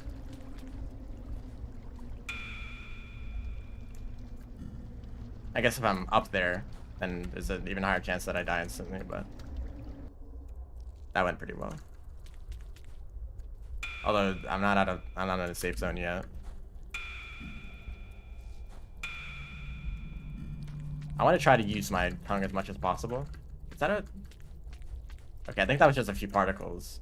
I thought it was a King Vulture laser. But I've never seen a King Vulture in this area. Honestly, I might prefer King Vultures over Meros Vultures. In some situations. Because at least, it's a bit of a telegraph on... That was actually dangerous. If you grapple onto a firebug, they just pop instantly.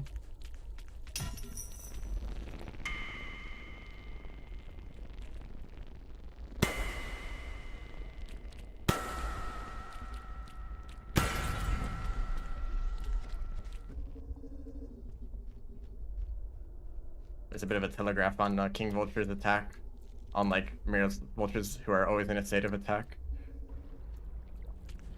Also, I'd like to point out that the route that I'm taking through Rubicon is not optimal. I think it is slower, but it's also safer.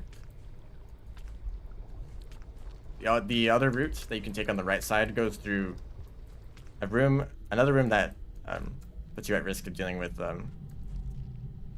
Meros Vultures. And a few red lizards, as well as a bunch of orange lizards in this like tight corridor that's kind of hard to get through. But it is faster if you do all that optimally. This, however, only deals with like a handful of snails. And I guess there's a red lizard down there, I guess, but I'm already past it. Rubicon is so long. It's even longer when you don't know where you're going. Because I took like the fastest possible route through this side of, because there's also the this is the right split. You can take the left split, which is the other half of the region.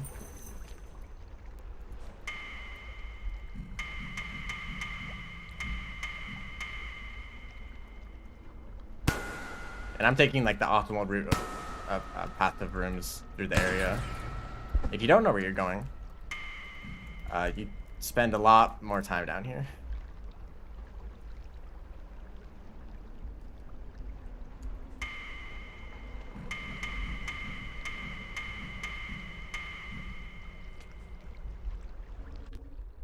Don't grapple onto the ceiling there, you will instantly die.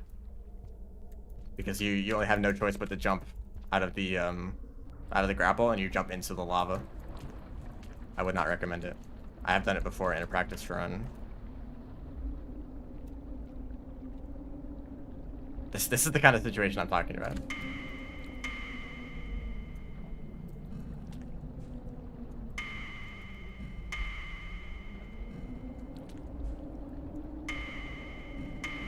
I mean, I have plenty of meter. I can just afford to do this. It's a little bit faster, I think.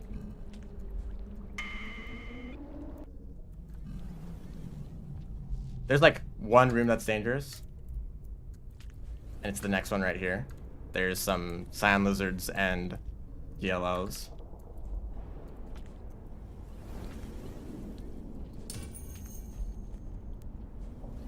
Thank you for the notification. You don't need to check that. That was me.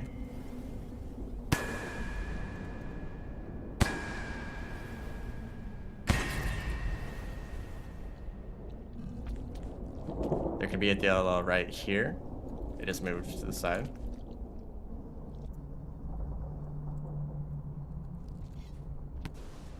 I don't like that.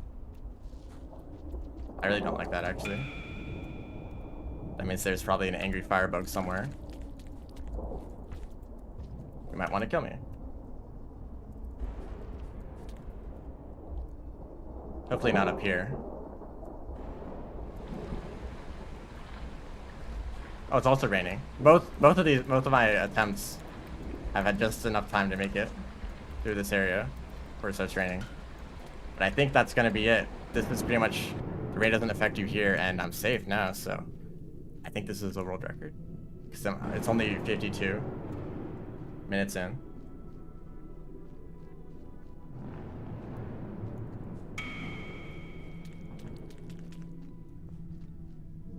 World record if I'm to believe that the record posted on Speedrun.com is actually the record, and there's not one that's a faster time that hasn't been submitted yet. Anyway, fun fact, you can just go down here. The screen wraps, so it's you can take a lot shorter of a route by going down. Same with over here. I don't think using your tongue speeds you up at all. You seem to be capped on how fast you can go doing that.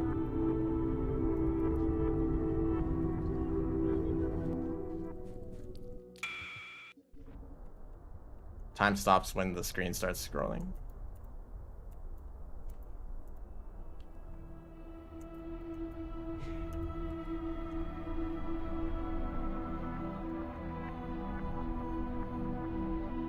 Moon's Underhang. Honestly, I kind of like Moon's Underhang. It has a really unique feel compared to Pebbles.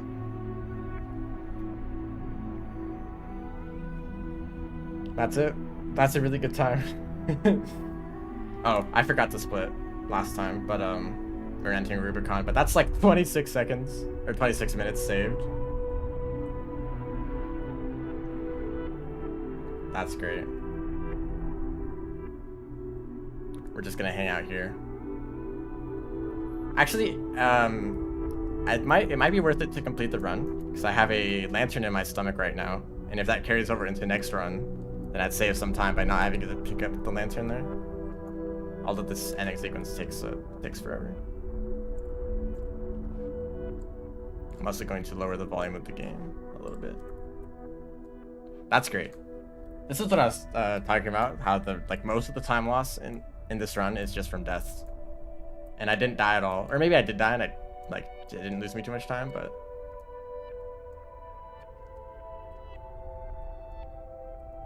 that was great. That was my mouse on screen.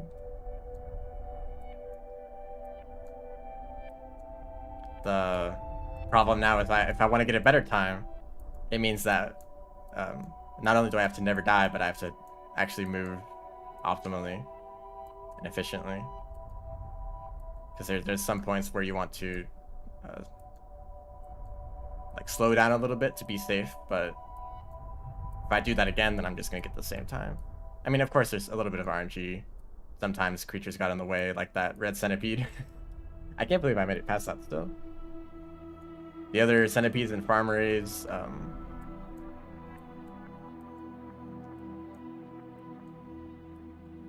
that one monster kelp that I was way too scared of. What are these worm things called? They are void worms. Someone else already answered that. Corn angels, yeah. Because the texture of their skin is actually made from an image of corn. You can actually see it kind of easily, since the filter is not in this void sea, but you can kind of see the ridges in their body. They look like corn.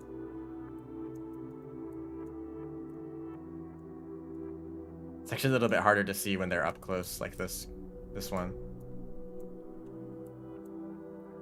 I drop in right as it's ending. Well, if you want, I'm probably going to end the stream after this, since my goal was just to finish a run. But you can watch the full run. It was very good. I'm probably going to submit this too.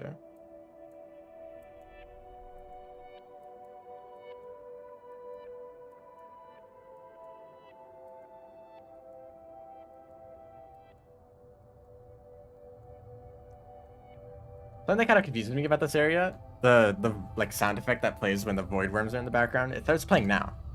Once you've already passed the void worms, now it sounds like they're here. Also, I'm very glad that the timer stopped at the start of the void sea, because I would not like to do this every single run.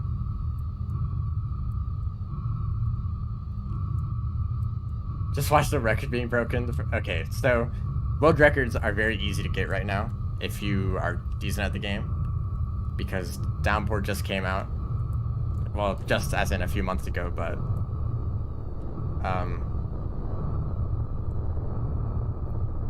only like 2 other people have submitted a Saint any percent run. So as long as I'm faster than those 2, it's a world record. Does that really mean anything? Not really. I don't think so. There's going to be some point, maybe after a few months, when we optimize the run a few minutes faster than this, and then it will be considered like an actual record. That's like a time that's really hard to beat, but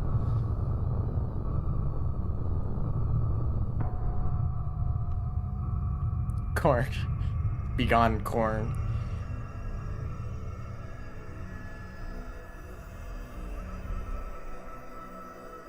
This whole sequence is still kind of wild.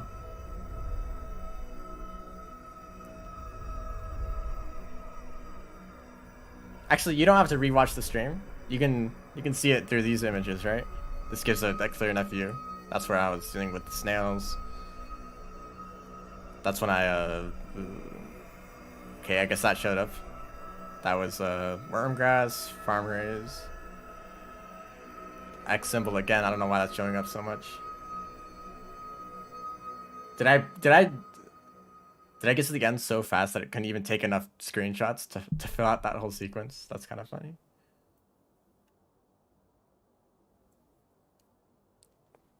And now we stare at a white screen for another minute. This is honestly why I didn't run any percent or like Pebbles percent for a while as Survivor. Because I didn't want to go through the Void Sea every single time. They changed it eventually so that you only had to make it to the start of the Void Sea. But even then, going through the depths took a while. I don't mind the movements at the end of Rubicon. It's still fine.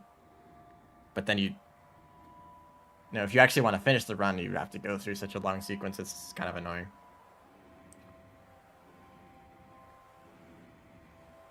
But I think pretty much every speedrun ends the timer before the full cutscene plays out.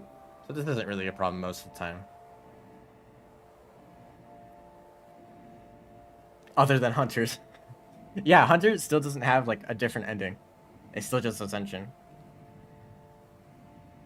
Just tape down the up button. Yeah. I mean, you don't even need to do anything now. Just this all happens automatically. I'm sure everyone still kept swimming upwards in this sequence. But I think Hunter makes most sense as the one that should ascend because they don't have any other ending would result in them just dying to their infection. So Ascension is the only way to avoid that. So I suppose it makes sense.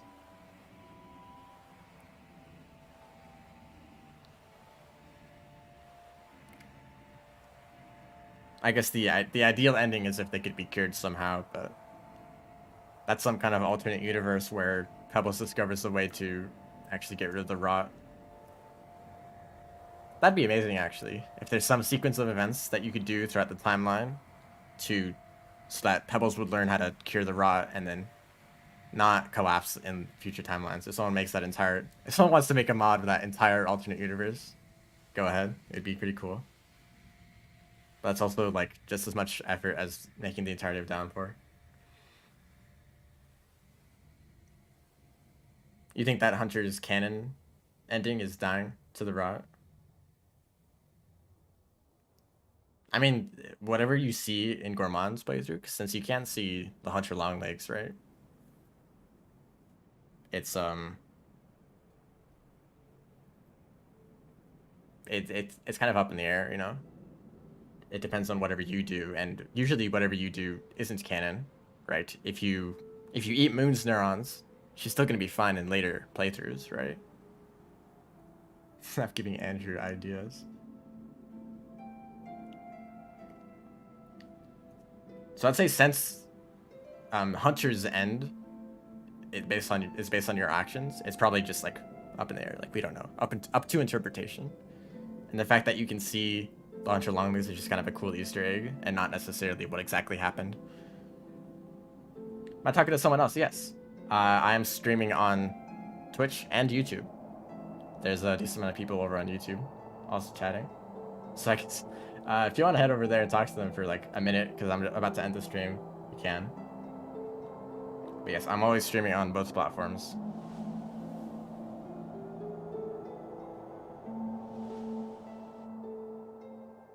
Hollow Knight music.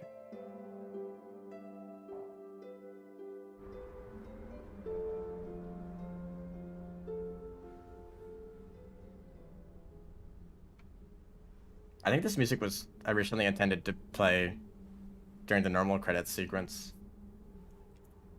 Space game. And that it kind of stuck around and they reused it for this ending. And I think it's kind of fitting that such a different campaign has such a different feeling song compared to the rest of the soundtrack.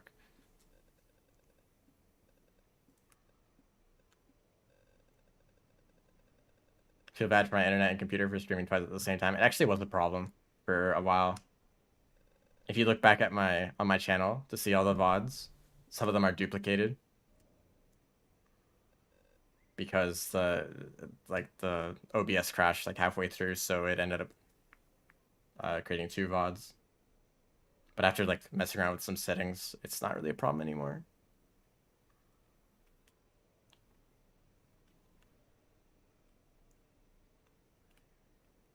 I wish that ascending creatures actually ascended them.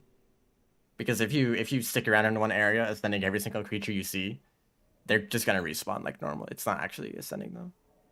Which I don't think it'd be that hard to implement. Right?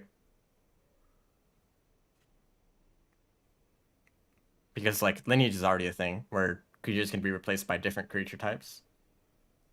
But all you have to do is replace it with nothing. Say nothing spawns in this shelter. Although that'd probably be a problem with like future runs. Like if you were to continue on the same save file, because eventually there'd just be less and less creatures every time. And you'd have to do a full like save file wipe whenever you just wanted to do a normal run. But I do want to try something. Here's a funny mod. Game Journalist. It just disables creature spawns. So this is the timeline if Saint went and actually ascended everything. This will take a while.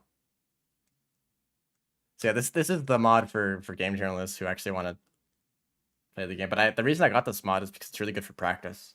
If you want to practice a speedrun, but you don't want to deal with creature RNG, this just gets rid of it. You can practice movement exclusively without having to deal with random creatures getting in the way. So I guess I'll look at this for a little bit before ending the stream.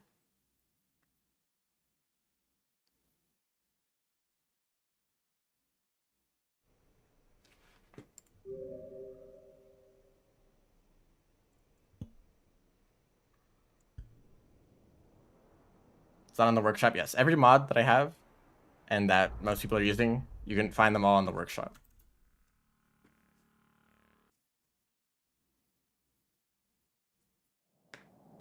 Also, isn't it kind of strange that Artificer goes and kills all the scavengers and they don't come back?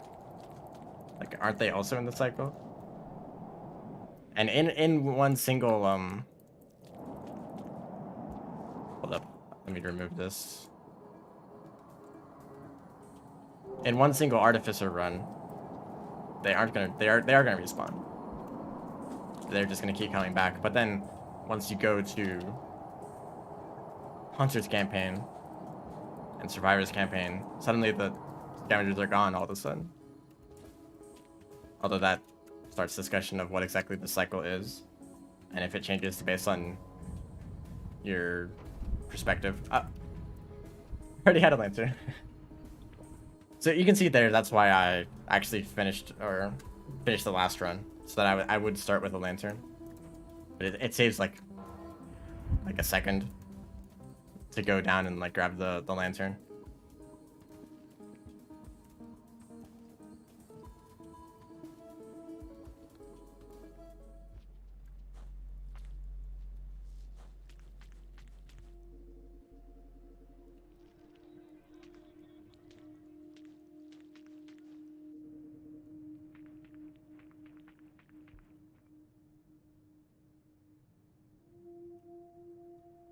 Yeah, the start of the run is going to look exactly the same because you don't really deal with any creatures anyway.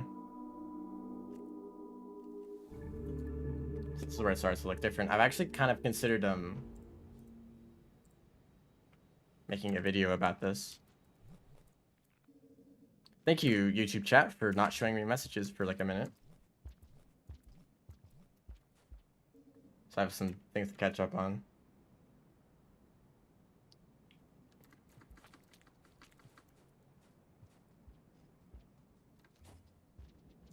Yeah, there could be like all sorts of nonsense with like timelines.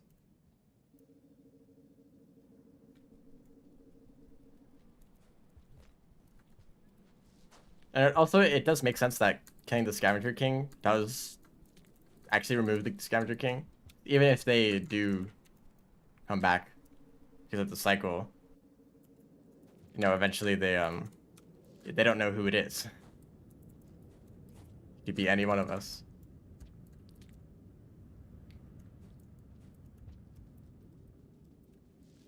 So they'd have to go through whatever process they do for deciding on a king, and at that point, there's probably plenty of other things for them to worry about. Like Pebbles kind of falling apart. Batflies are still here for some reason.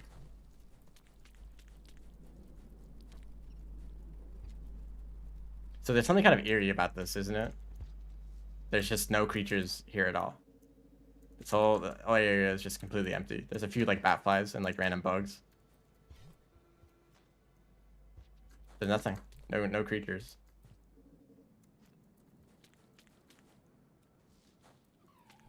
Oh, would you look at that?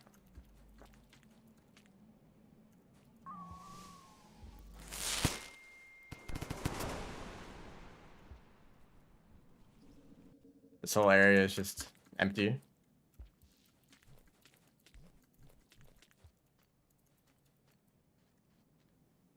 I'm kind of considered making a video about this. Like this is the world if Saint is successful. Theoretically. I mean, the Batfly shouldn't be here. And there's some areas that don't work, like Silent Construct is not affected by this mod at all.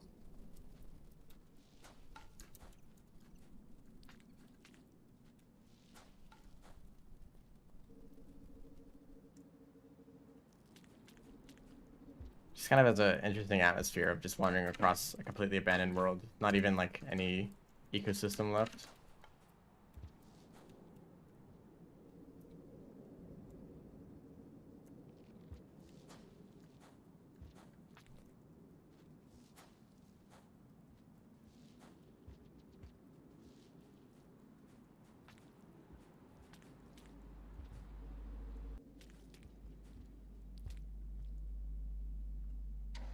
Whenever you die, you're permanently dead in that timeline, but you wake up in a different timeline. Yeah, that kind of makes sense. Except creatures do kind of come back. Maybe you just think that you're replaced. You know, that's the lineage thing. So a creature dies and it's permanently dead, but in your timeline, in the Slugcat's timeline, right? There's also a chance that it's replaced by some other creature.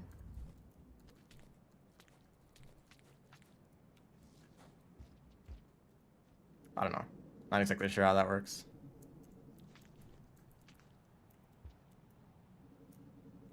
Kind of like quantum immortality, if you know what that is.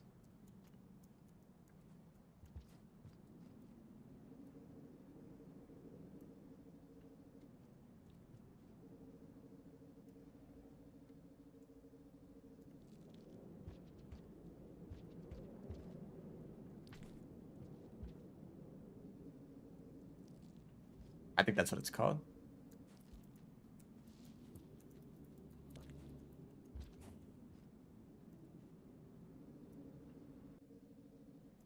The lizards change, so even if they don't lineage into a different creature, they look different, right?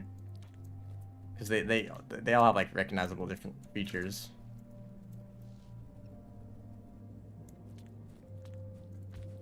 But between cycles, they do stay the same. If they don't die.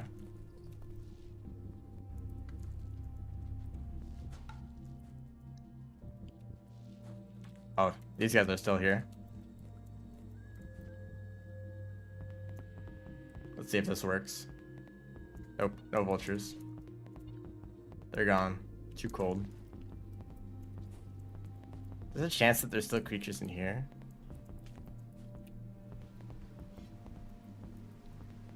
It's a completely unique region.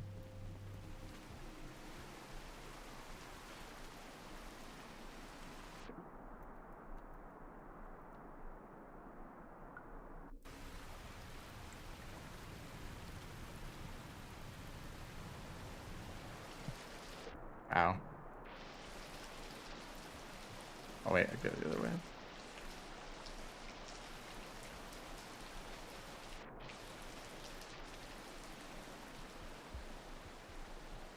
It's strange how many bubble fruit are there, or bubble weed.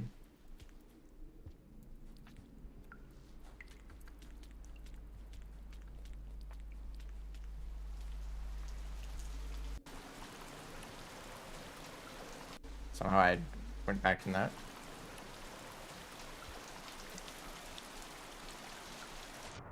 Maybe I should grab one of those. Oh, the hazers are still here. They're completely unaffected. I imagine it's because they don't actually have a den. I think what this mod does is it removes everything that spawns. It removes all den spawns. Hazers are just kind of placed there.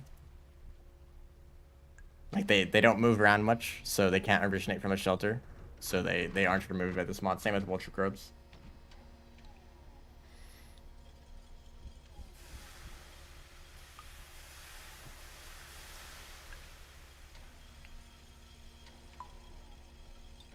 I want to check one last thing before I end the stream.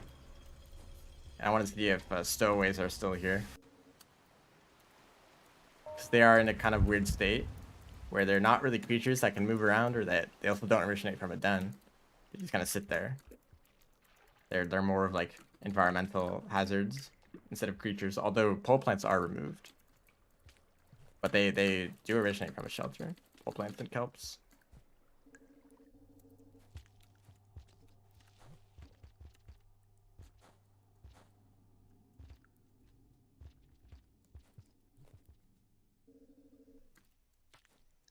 I do know where some...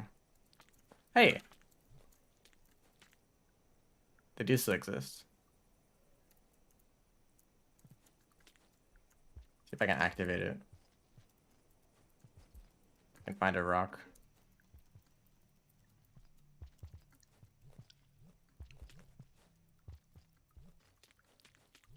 Also, wormgrass still exists with this mod. Yeah, there's just not rocks anywhere.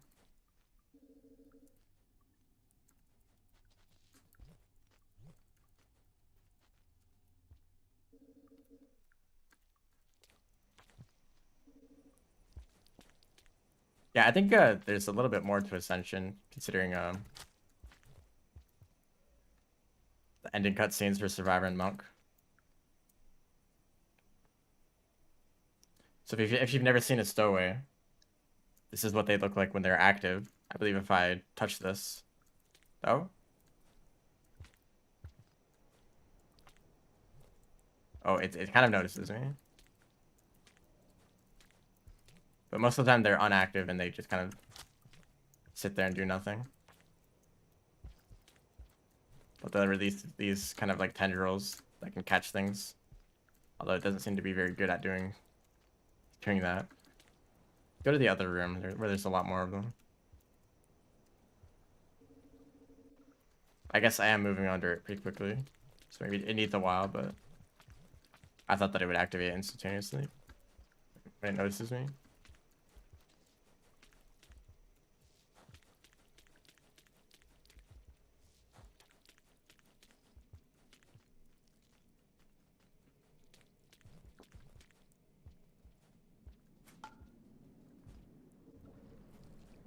Ooh, it's a bit cold over here.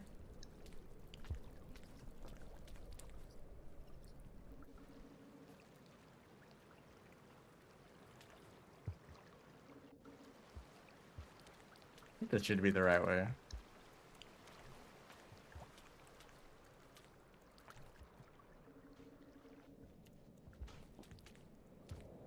It's funny when these kinds of songs start playing instead of the Saints' unique music. Yeah, there's some debate of if the Void Sea is malicious, if it's some sort of way to develop like civilizations just to feed on them. Once they get tired of the cycle and they decide to find a way to ascend. Which would also suggest that the void worms or something like it are responsible for the cycle. Hence why the saint ascending the void worms is what brings you back.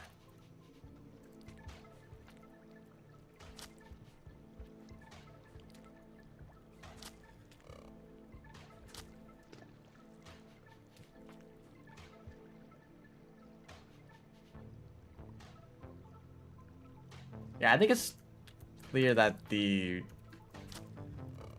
void seed actually doesn't like I don't think that the survivor's I think that the survivor's family has also gone to the void sea. That's just like a hallucination, I guess. Whether that's just like the one experience that the survivor got. There we go. See if it can actually pull me in. Or if like survivor got to continue living with their family for forever, supposedly. Oh, it does release you eventually, so I guess they're not too hard to avoid.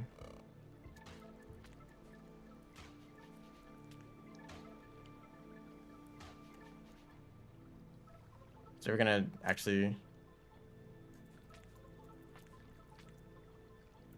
Guy gonna suck.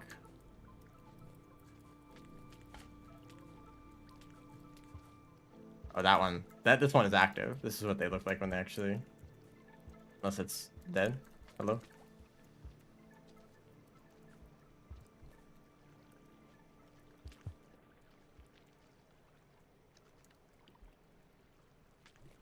Yeah, maybe Saint like fails to ascend because they're an echo.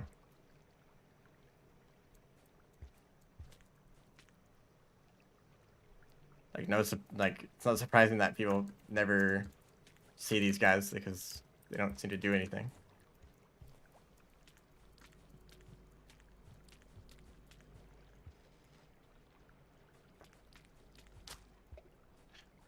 Like drugs.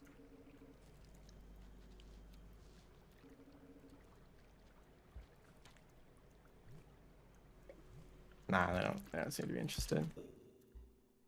Hello, welcome to the end of the stream. I'm just literally just about to stop.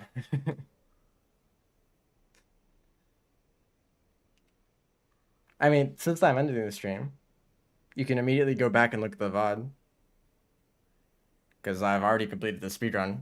It was very successful. So I did get the world record. It was something like 53 minutes, I believe. So if you want to go look at that right after I end this, feel free. But yeah, that's going to be it. Thanks everyone for watching. See ya.